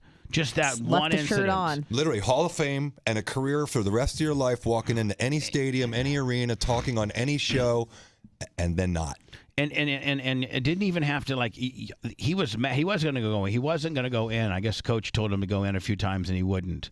But that's an internal team thing where the public really doesn't know about that too much. We didn't need to know. And so it may have leaked out that he threw a fit on the bench. And I don't know if it leaked out. I mean, people are in the front row watching it happen. Okay, but still, that's not nearly as damning. Him just staying on the sidelines, maybe even taking his shoulder pads off. Yeah. Okay, maybe that's even extreme. And quitting on the team, running away. Yeah. Well, taking your shirt off, taking out. Yeah, piecing out. But when you pieced out and you went in the end zone, the offense is on the field, and he's in the end zone. When you're piecing out, you too many men on the field. Yeah, he didn't discreetly leave that game. Right. If he just hadn't done that, and just got his act together, met with the coach, stayed on the team, played in the Super Bowl. They didn't win the Super Bowl, but they played in it. Played in the Super Bowl. He would be a first-time Hall of Famer. Yeah. Yeah. Tyreek Hill will be a Hall of Famer, but I would say at their athletic peak, Antonio Brown was better. Oh, my God. Antonio Brown is a freak of nature. He checked every single box for a wide receiver. Tyreek Hill checks like 8 out of 10 of those boxes. He's not really big or physical enough, but he is incredibly fast. I got to tell you. He's a good receiver, but AB was he was like the perfect archetype for what an NFL receiver should be. He probably, there's 3 that I can think of, 4. There's 4 that I can think of that are just gods of with regards, if you had to build a wide receiver, build him. Tyrell Owens, Chad Ochocinco, AB, Mike Evans. Yes. And probably Michael Irvin. Randy Moss. And yes. Randy Moss. I'm as big of a Mike Evans fan as there is, but I would put Moss on that list over Evans. No, me too. I just forgot about Moss. Well, Absolutely Moss. Just forgot. I agree, but I think Evans gets there eventually. He's had an incredible 11 years or whatever he's had. He's going to be. He's got chance. He's got 2 more or 3 more years left in him. Yeah. One of the most consistent wide receivers of all time. I mean, Jerry Rice is up there, but Randy Moss, he went and played in Oakland for a couple of years, and he kind of didn't do well, only because I think it was Kerry Collins throwing him the football. Right. Tom Brady saved his rear end. Yeah, too. Come on over going here. to New England really revitalized his career because he was a little bit older at that point. And His he was best days, problematic. A lot of people thought his best days were behind him. Yeah, and he'd become problematic. And Tom Brady had a way of being like, the receiver whisperer, where he could bring people that were almost done. Seriously. And it's like he'd get him for a deal, and I don't know if he just would tell the coach, listen, I got him. Everything's going to be fine, like he did here. And then AB lost it. There's no, and then he's like, oh, there's nothing more I can do for you. And the initial AB issue started with him bitching to Tom Brady about getting him the ball to hit some bonuses, and Brady told him, I got you. I'll get you. And like Tom Brady is a man of his word. When he told when Gronk needed like 3 passes that last game. Remember, they actually checked themselves in. They had them pulled out, Lummy, and they checked themselves in. They sure did. So that Brady could get Gronk his bonus. His bonuses. So the whole thing on is if they get a certain amount of receptions, then they can get an extra amount of money. So in this game, it was really important to AB to get to that number. And so the internal debate was, I want the ball. The coach wasn't going to put him in. Brady's like, I got you. And his decision was, I'm taking off my jersey and I'm going to abandon my team. Was that in the last quarter? Was the game over? No, it was in the third. It was in the third. Bucks were kind of losing at there that was point. plenty of time. Yeah, I think it was the first half. And here's the deal. offense was on the field, and he was in the far end zone waving his hands, jumping up and down, I mean, we waving at the needed crowd. him. If we were going to win, we needed him. Here's the thing. The Bucks were not. They were going to have to be more pass aggressive, and there's not a better guy that control rated receiver than AB. Yeah, Surreal Grayson was the guy who caught the game-winning touchdown for the Bucks. That's what it came down to, but they were already spread thin. I am convinced that had Antonio Brown not lost his mind, the Bucks probably would have won the Super Bowl because there was no Super Bowl hangover with the Bucks going into 21. No. They won 11 games in 2020, won a Super Bowl, and then won 13 games the following year. So they were close. They were AB. They were AB close. He went crazy. If we remember that one game. Is he in jail right now? No, he's just trolling. Miami. He's trolling everybody. We remember that one game too. I'm not really a player, a guy that remembers every play, but I'll never forget the play where Tom Brady got his helmet raked off his face, a bloody nose, and then he complained to the ref. Game. Exactly, and that was the end of that season. And what he did was, instead of getting a first down and unnecessary roughing of the passer, we got a 15-yard penalty, and that we got a turnover in downs. It changed the momentum of the game, and I just don't understand why that game went down that way. I think they wanted the Rams. I don't think they wanted Tom Brady again. That game was 27-0 before the Bucks decided to start playing in the second half. But it really did come down to just some of the things they did not have. It was incredible the comeback they made in the second half. Big touchdown by Leonard Fournette tied it up. You had that. I think the best throw of his career in Tampa, that big pass over the top to Mike Evans, who beat Jalen Ramsey. And he was driving. We were on like the 30, weren't we? Didn't that take us out of field goal range? Yeah, it did. Yeah. That was a big difference. So anyway, Tyreek Hill, I don't know how many kids. He's got like 8 kids. He got a ton of kids. 2 on the way, I think. 2 more kids on the way. Now he was what they say their divorce. His divorce is been dismissed. Are they trying to get back together? Yeah, well, so he said that I guess a lawyer that he fired or something. He called him, a D-head. Said that he accidentally filed it. If you look above the picture, right above that, Bubba, it says that they're happily married and going to remain the same. Hill also said in a post on his X page that he and his wife were quote, happily married and would stay that way. So this is some lawyer that supposedly let go that still filed the paperwork. Or I guess it filed the paperwork. The media got a hold of it, and then he fired the lawyer that filed it. What has he been in trouble with? Domestic stuff? Tyreek Hill? Yeah, when he was in college. He beat his pregnant girlfriend. Oh, allegedly. You can't do that. Well, I don't know if it was allegedly. I'm just saying. I mean, who was the guy? Maybe Rebel. Did he punch her in the stomach or elsewhere? Maybe Rebel. No, remember the guy that played for Washington or Oregon, and he went out. He's a running back or a wide receiver, and he went up. Sean Oakman. He went up and absolutely roundhoused a guy at the end of the. LeGarrette Blount. He was at Boise State. And did he end up? He wasn't at Boise State. He was at Oregon. Did he end up having an NFL career? They were playing Boise with the Bucks. Yeah, then the Patriots. Yeah, he won a bunch of Super Bowls. He won a Super Bowl with the Eagles against the Patriots, and I think 2 Super Bowls with the Pats. He did. He started as a Buck though. He was with Raheem. He was awesome. Raheem and where's Nick Saban going? To the golf course? Yeah, he's going fishing, I mean, think. it's like, is everybody trying to get him and he's not interested? He'll probably take this year off, do media, and then probably come back with a better position next year. Belichick probably going to take a year off, too. He didn't get a job. Yeah. See what the Packers hired the head coach for Boston College? Yeah. To be their D coordinator? Is that something I'm supposed to, I mean, that doesn't seem that seems a little off brand, doesn't it? Yeah, I mean, I wouldn't be super excited, but you never know. Better than Joe Barry. Exactly. Jeff Hafley, I think his name is, right? Jeff Hafley. COVID variant JN1, now more than 90% of all U.S. COVID cases. Woo! The JN1. Like, well, where do they come up with these names at?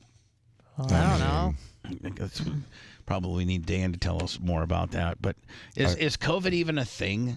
Oh, certainly. Didn't we It's just watch like a the flu. Pfizer commercial the other day? Yeah, Pfizer wants you jab it's you over, again. but it's not over, sort of a thing. You know, if you go back to that original audio when Danny was predicting what was going to happen, one of the things he said is it would be like bubble gum, and it would get so big that eventually it would burst, and then it would just be like the flu. And that's what it's like now.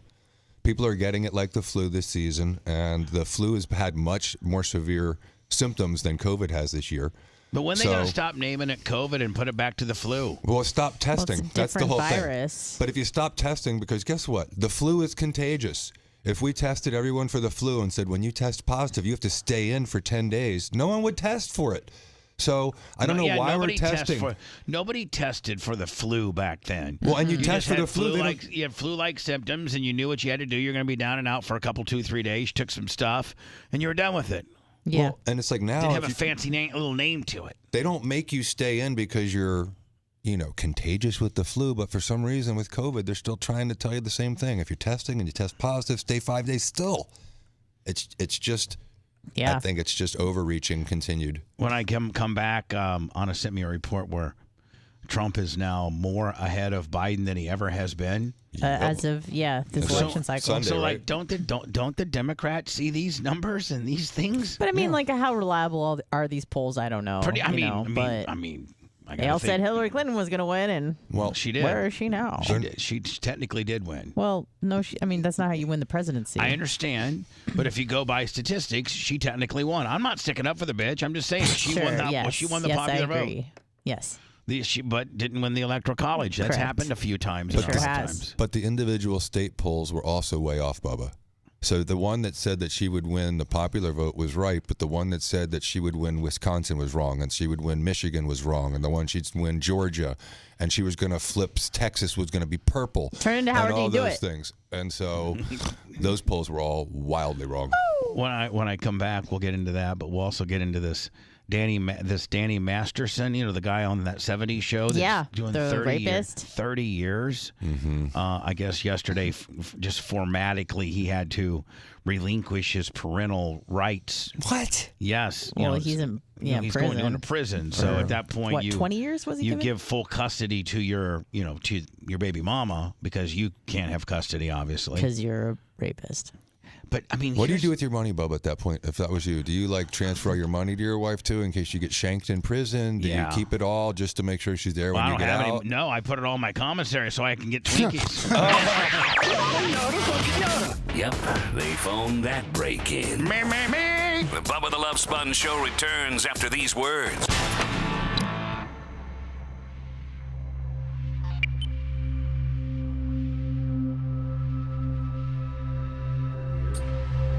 Oh, why didn't you say so? That's pretty crazy. Ouch. He'll be out when he's 70. How old is he? Oh, he's 40 now, I'm assuming? 40. I think it's 45. 7? Oh. Maybe he'll get out early for good behavior, even though he raped people.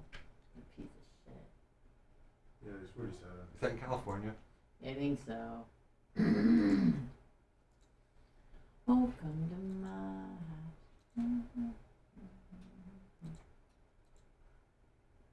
Yeah, it looks like it was in LA. Yeah, it looks like Tyreek Hill had 3 kids all in the same year. That's crazy. All in 2023. That would make you busy. Quite crazy. How did one woman do all? Oh, wait. On top of his other.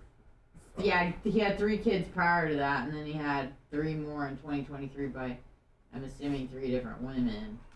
It's just a trip how the NFL, if you're a superstar, will tolerate domestic violence, but God forbid you get involved in dogfighting like Michael Vick. He might as well have murdered people.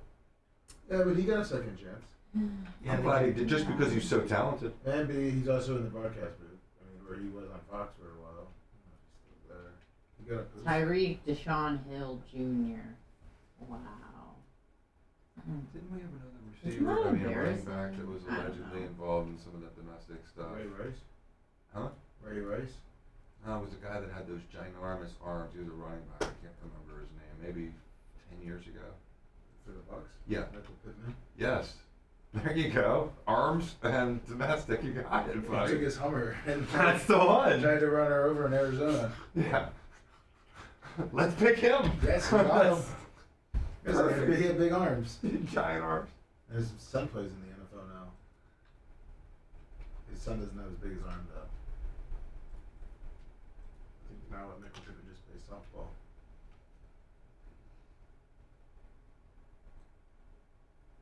Oh, I'm sorry. That only had his first girlfriend in college. He sat on her stomach while punching it. Oh Really? no. Is that an Can't do alleged that. or is that a confession? What happened, Lummy? Oh, the Tyreek's first assault when he was in college, when he was at Oklahoma State, he sat on her stomach while punching her in the stomach and choking her. Oklahoma State.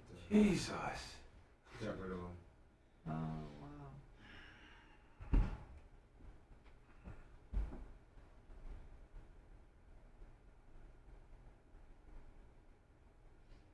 This is crazy. So he impregnated 3 women in a year and then got married to another woman who's not of the 3. That's impressive. And then also had 3 children from another woman back before I think the one he's married to, he has a kid with. Kita Vaccaro. I think he has a kid with her. Did he just have one? This it's article hard to was keep from track of December it. 20th of 2023. Said he had his 3rd child this year, but he had another woman as 2 other baby mamas filed paternity suits. And he also got married to another woman. What up, Highway 73? It's impressive. Morning, everybody. His ability to juggle women is like his ability to catch a football. But here's the thing: is like they know and they don't care. You know, it's like Nick Cannon. There's like, a they word know, for that. And they don't. They're like, I'd rather share this man than have like a guy who was not, you know, just get on his paid. level, huh? And get That's paid, it. yeah, It's, too. you know, I'm sure it's for love, Yeah. not for child support.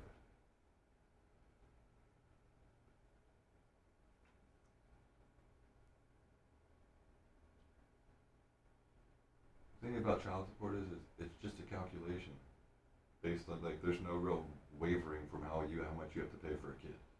It's like there's a specific calculation based on how much you earn and how much of the lifestyle they have, and so it's very little getting out of that. So any woman that has a baby with someone who has money is going to be able to get that kid taken care of forever. In Florida, at least. Every state's a little Even if different. you didn't have like a relationship with that woman, and so she's not used to a certain type of lifestyle with you. Well, I think that's a great question, and lifestyle's part of it, but I think just the gross amount of income he makes is also part of it, and so.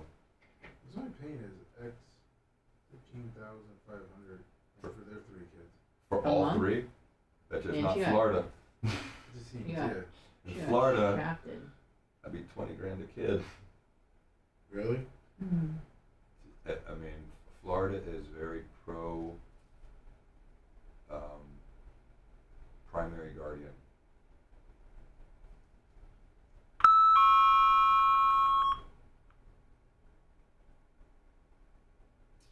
Battery anxiety, Tampa Terry.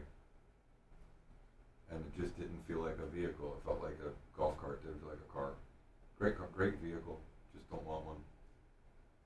And by the way, they've taken the worst loss of new vehicles in 2024 of any vehicle right now. 40% when you drive it off the lot.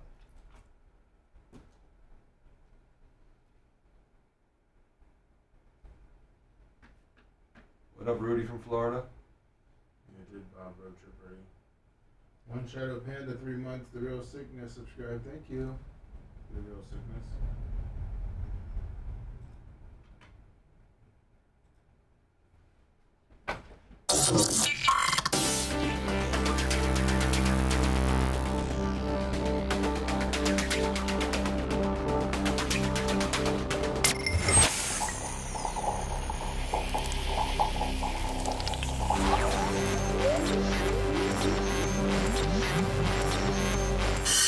Broadcasting live Filthy bastard! from the den of sin.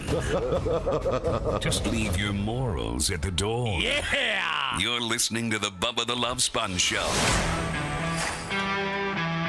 February is healthy, or I should say heart health month in the United States, and more than half of the U.S. population could still benefit from blood pressure support. Superbeat Heart Chews are the #1 doctor, pharmacist, and cardiologist recommended way to support healthy blood pressure. They even promote heart-healthy energy without the stimulants. Paired with a healthy lifestyle, the antioxidants in Superbeats are clinically shown to be nearly 2 times more effective at promoting normal blood pressure than a healthy lifestyle alone. Over 40,000. They were just 35. Now they're a +5. So over 40,000 5-star reviews and counting. Superbeat Heart Chews support healthy circulation to not only get good blood pressure support, but also productive heart-healthy energy without the crash. Support your heart health with Superbeat Heart Chews. Get a free month supply of Superbeat Heart Chews on all bundles and a free full-size bag of what, Lummy? Turmeric. That's valued at $25. It all starts and stops by going to BubbaLovesBeats.com. Get this exclusive offer only at BubbaLovesBeats.com. PayPal and Venmo. I'm sorry, PayPal and Cash App are only way to be able to shake you down. We've had our Venmo taken away from us. They think that we're like some kind of sleeper cell for Hamas or something like that. And they've taken us right down to zero. I just don't understand. Everything's going swell one day. We haven't had anybody any charge disputes or anything like that. And then they just say, your account's under review, and we're seeing whether we want to do business with you. That was a month and a half ago. Yeah. What was the basis of it? Did they give you a letter? Lummy knows. No letter. And Lummy, there's all kinds of articles about all types of people like us that, Yeah, the day before they changed their usage rules, and if it's things are over $600, and if you don't put like an emoji or say what it's for, they flag the account, and if you have too many of those, they'll so because take your account. People just give, like John Costica when he rolls out 500, he just puts 500, Venmo, boom, sends it, because he didn't put some type of emoji. Like a thumb, anything, or a FU or something. Then it's crazy. Does that have to do with that new law where the government wants to monitor every transaction more than 600? So that's what that is, Bubba. They passed this law in the middle of COVID, and in the back of it, it allowed the government to monitor any transaction more than $600. Think of like a normal business that has transactions daily. So that's all that is. Like we were talking to Dan, and Dan's like, "Hey, I've had people want to pay me, for procedures on those 3 forums, and I'm set up to take them." Can you do Zelle? No, we got our Zelle taken away too. Yeah. What? Yep. Yeah. I called Zelle after I literally was on the phone for 2 hours, and they're like, "Well, you've been sent to the fraud department." Well, what do you mean? Well, it seems like you take a lot of money in and don't send a lot of money out. I'm like, well, yeah, that's called business. That's what, I mean, it's called a pretty good business when you're taking money in and not giving much out. It's pretty good business. Yeah. And they're like, well, because it's too lopsided, we can't. They literally told me that you can't do business with Zelle either. What? Is it because, Lummy, they can't gouge you both ways? They can only gouge you one?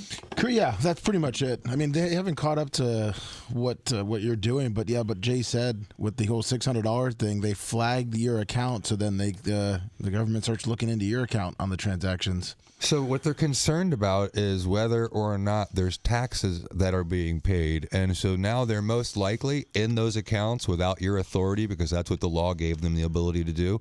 And what they could see is that everyone who you 1099 or you pay out as an employee pays taxes. Right. Everyone. And we get a 1099 for Cash App, Venmo, and PayPal, or K2 or whatever it's called. We get what's been sent to us. What's been lawfully required because you're a by the book guy. And we report our PayPal, Cash App, Venmo, Meta Business, YouTube, the money that we make, we report because we're 1099 and or K2'd. And so, what are we doing wrong? What are we doing wrong? Nothing.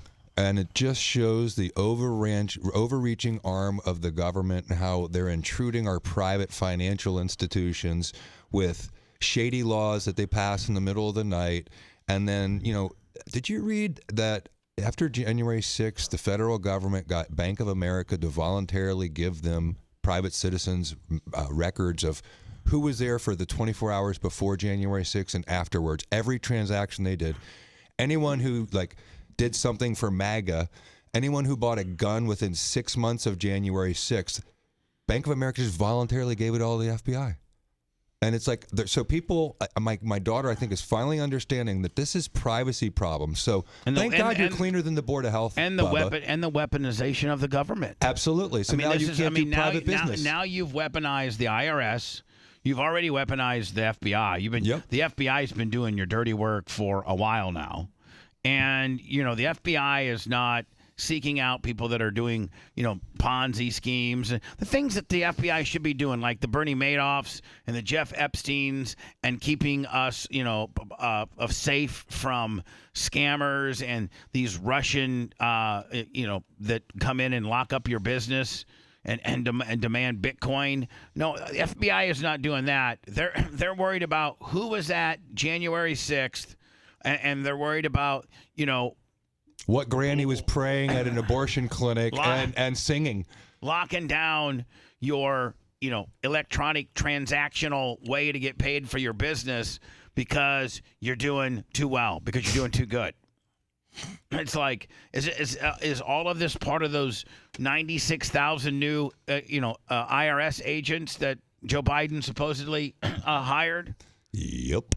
It's like I'm having huge IRS issues based on this new agent that was part of the 96,000 hire that's just giving me all kinds of crap. Like you just wouldn't believe. And you're a tax cheat. I mean, no, I'm not a tax cheat. I mean, it's just. I mean, I don't make enough to pay my taxes, but I'm not a tax cheat. No, but that's the point. Is it's. There are billionaires and millionaires and businesses that are scamming people. The BLM institution took in tens of millions of dollars, and none of those people are under investigation. Did you know I underreported? I made a mistake, or my accountant did. I underreported by $743 last year. What? And yes, and do you know what? I just got a letter. It's now, and this is the first notice that I've gotten that I made a $700 mistake on my taxes last year, fiscal year as a business. And with penalties and interest, it's $4,400 that they want. What? And I'm like, well, what about the $700? I mean, nope. It's $4,400, and you have to have that paid before you can file this year's. Jeez. So let's just use common sense. How does someone who owes $700 have the ability to pay $4,400? I don't know, because I know. So it's just like it's people can't even.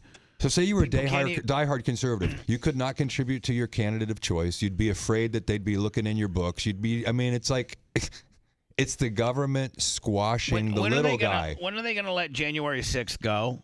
Never. After this election and Trump dies? I'll tell you when they will. When they finally let the Hunter Biden thing go. You know what? The Democrats and the Republicans should come up with a deal. Hey, listen to this. We're done with Hunter Biden, but you stop screwing with Trump, okay? And let's just let these two bozos fight it out in November, and we'll see who wins. Yep. And that's what they should do. I sent you. No more January 6th. No more Hunter Biden. Done. That's a push. No more documents. No more Stormy Daniels. No more. I mean, it's all such old crap. I sent you an article what Jay was kind of talking about, and they're still going after the January 6th about the feds asking the banks to search for private transactions. Alarming surveillance. Feds ask banks to search private transaction for terms like MAGA and Trump.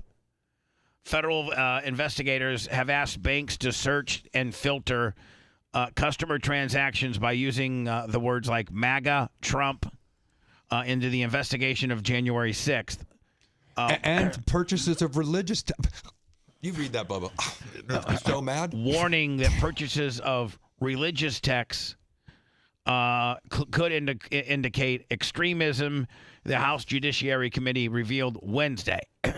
So, I mean, like, They are even as so much looking at all the ways you can electronically send or receive money, and if there's any possible emoji or in the memo have to do with various words that could potentially, make you be involved or give you some type of insight, or that you participated in January 6th or whatever, help somebody. I mean, what? Let me ask you a question, Jay. Let's say Pitty has lost his mind and he says, Jay, I want to go to January 6th. It's my right to go up there and protest. I want to and Wendy want to peacefully protest.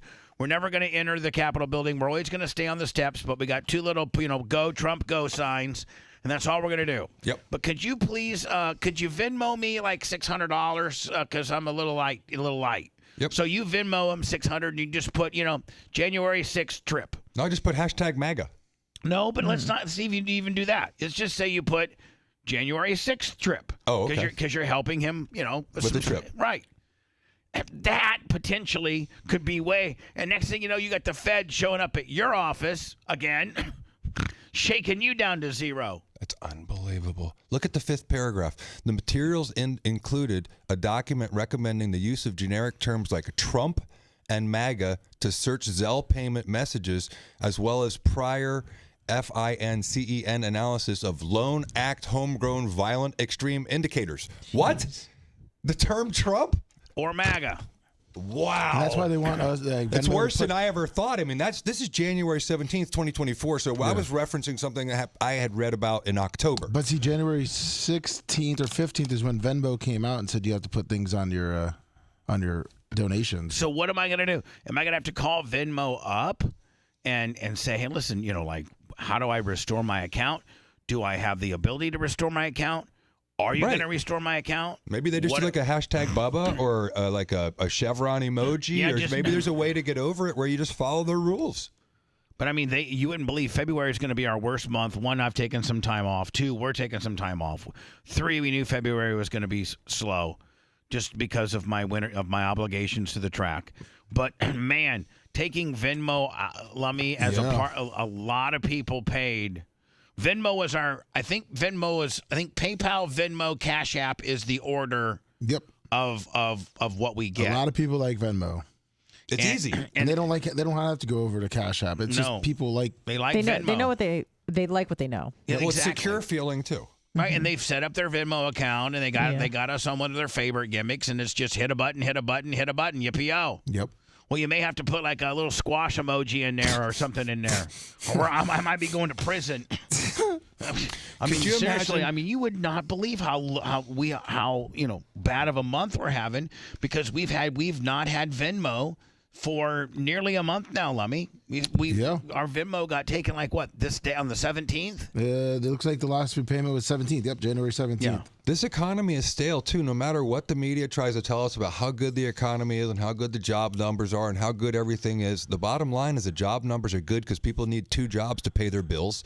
Everything costs more money than it did before. So, I agree that the Venmo is a large part of it, but let me tell you something. There is across the board, all the businessmen and women that I know, there is a slowing down in what's happening right now. Everybody's slowing down. Everyone. Everybody's slowing down. Even all kinds of industries. Even Moneybags John Kostika, I don't think he's slinging as much steel. Oh no. I don't know if Bob from Sunbelt is slinging as many high reaches. Construction slowed down because of interest rates. New home purchases have slowed down because of interest rates. It's all those things. Did you see Bob at BARP with all of the Sunbelt boys? Oh, yes. You know what was missing, Lummy? What? Hot ass Carla. Oh, that's right. His wife. Yeah. God, hot. She didn't get to the Bob, invite. I'm making a new rule, man. You can't come to BARP. You can bring 10 of your Sunbelt Willies, but you better have Carla with those breasts jacked up to the sky, buddy. Hell yeah. BARP, we really haven't we had BARP was so fun this year. It was the best. It was so fun. Oh, so fun. I have to go to words. I'm going to try to close out that Danny Masterson thing, and also talk about how Trump's leading by the largest margin so far, and King Charles is going to die with cancer. Oh, well, Hootie his $50 I don't know about on the Cash App. Hootie has? Hootie How has much? Cash App, $50. Really? I mean, what am I gonna do with that cream machine?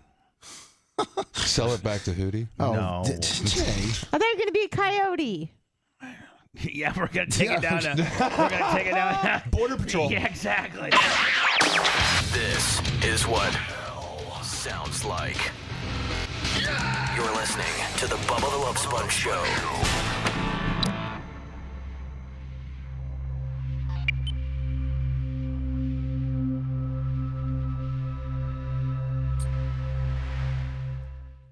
I know. I mean, it's It's two really, crazy. it's two really benign phrases. I know. One happens to be Well, the what happens when in the establishment? but that's never happened in my lifetime.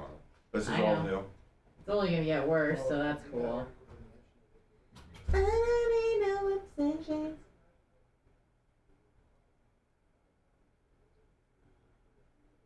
I need that Bob Carla mentioned. Okay.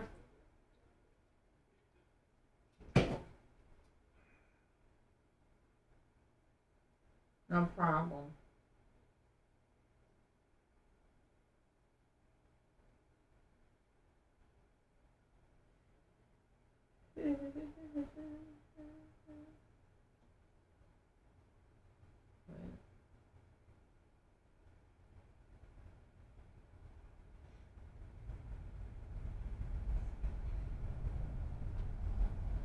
Guys. What the hair?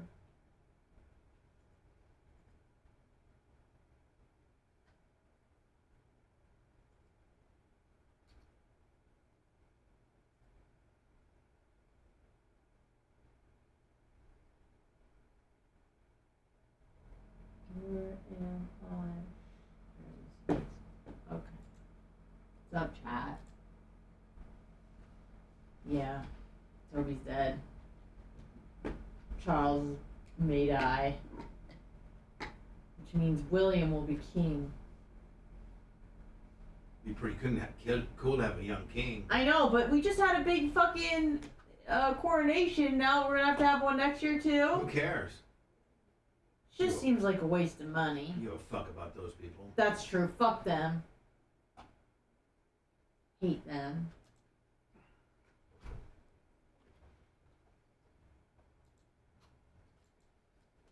You know, King Charles was not a bad looking dude when he was younger. Really? Because I just always thought he was ugly, and then I saw a picture of him. I don't know why he went from Diana to that fucking old bag. Oh my god, No and doubt. she looked like that always. Even when She she did. was younger, she was gross. She was nasty. What's her name? Camilla? Yeah. Camilla. Queen Camilla. She must have had some good pussy to get away from fucking. You know that.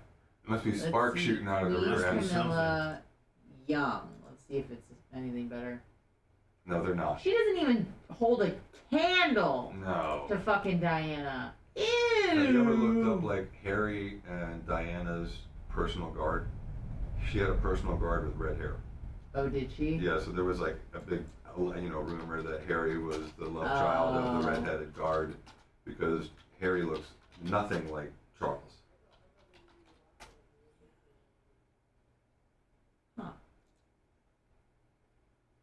Well, that guy's black, so that's not him. No, there was a red. Is that the guy? Is it this guy? Well, he nasty, but I But look see at the it. red hair. Yeah. This is I'm her sure it's not former true. lover. I'm sure it's not true. Yeah, it's like. That's her former lover? I don't know. Is that the guard? I Did she? mean, Is that who she was running around town with? No, it was Dodi Fayed. It was a billionaire. He was like. A billionaire, like. Was he Middle Eastern or something? Yeah. What's his name? Dodi Fayed. Dodi? Yeah. Dodi Fayed, the guy that Diana was. Oh, this guy. Dating. Yeah. You know, it's ironic. So did Jackie O. Jackie O ended up dating a billionaire who was, or marrying a billionaire who was also from the Middle Huh. East. He was Egyptian. Onassis. Yep. Aristotle Onassis. Aristotle. Who was the dude that she married? But is it Onassis? His last name. He's from Alexandria, which is funny because I'm actually watching a docuseries on Alexander the Great. I thought that Bill Maher was also rude as fuck when he kept saying Assyrian when he's talking about to know he doesn't look like a Patrick. So Right, throws you I was off. having trouble with it, but Yeah. it was interesting how during the interview, he almost interviewed Bill. Yeah.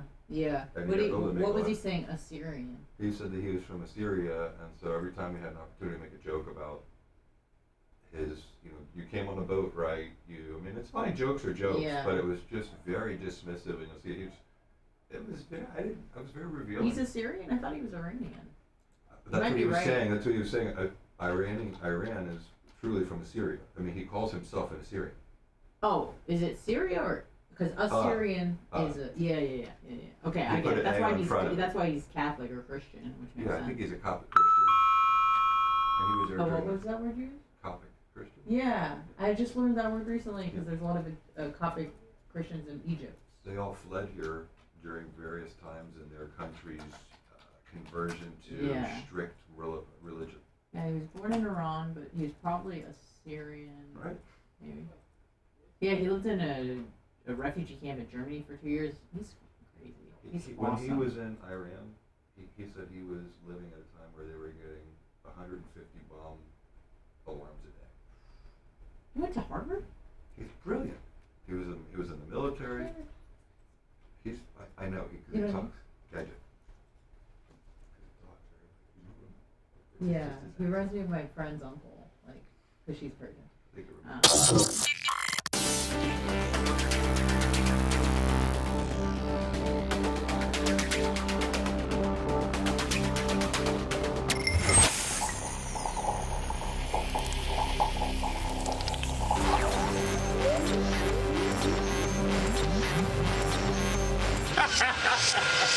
In Bubba, we trust.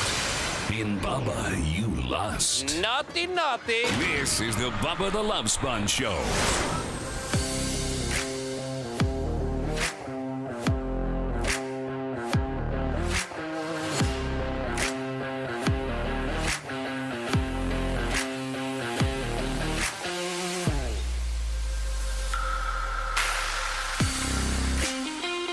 Today we'll do Clem Kush.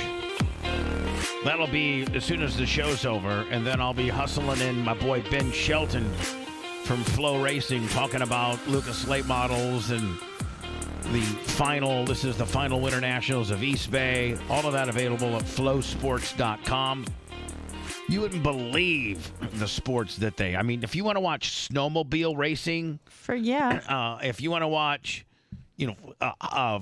collegiate wrestling, lacrosse, band. Flow Sports have got it all. Dirt racing, asphalt racing.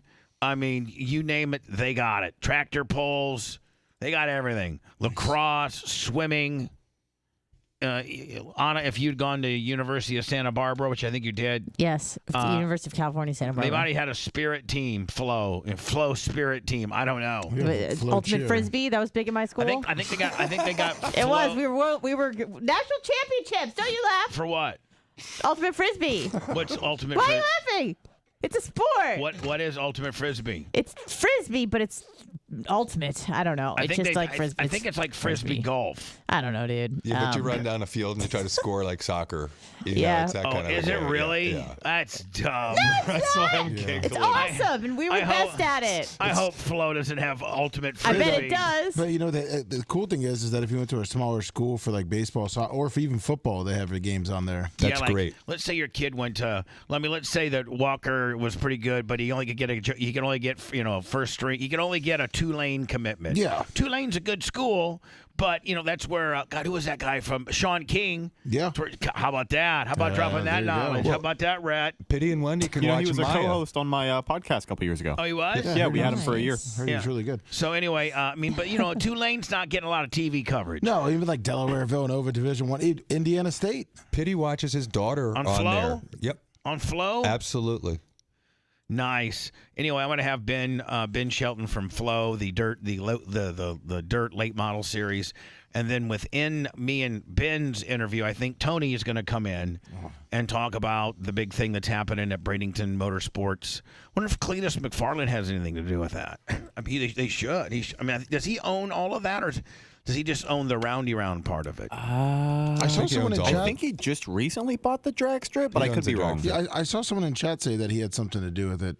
I'm pretty sure he owns a drag strip too, Bubba. I got Chris Wininsky and I also got John Kostika, both on the PayPal. Thank you. Breaking our PayPal cherry today. Thank you so very much. So can we get an emoji and make that like rule? Follow the rules and still get your money on Venmo? Well, I got to get. Let's with, look into it. I got to get Gotta with talk to Venmo Venmo. first to see if indeed it was the lack of emojis that got us in trouble. It's hard telling.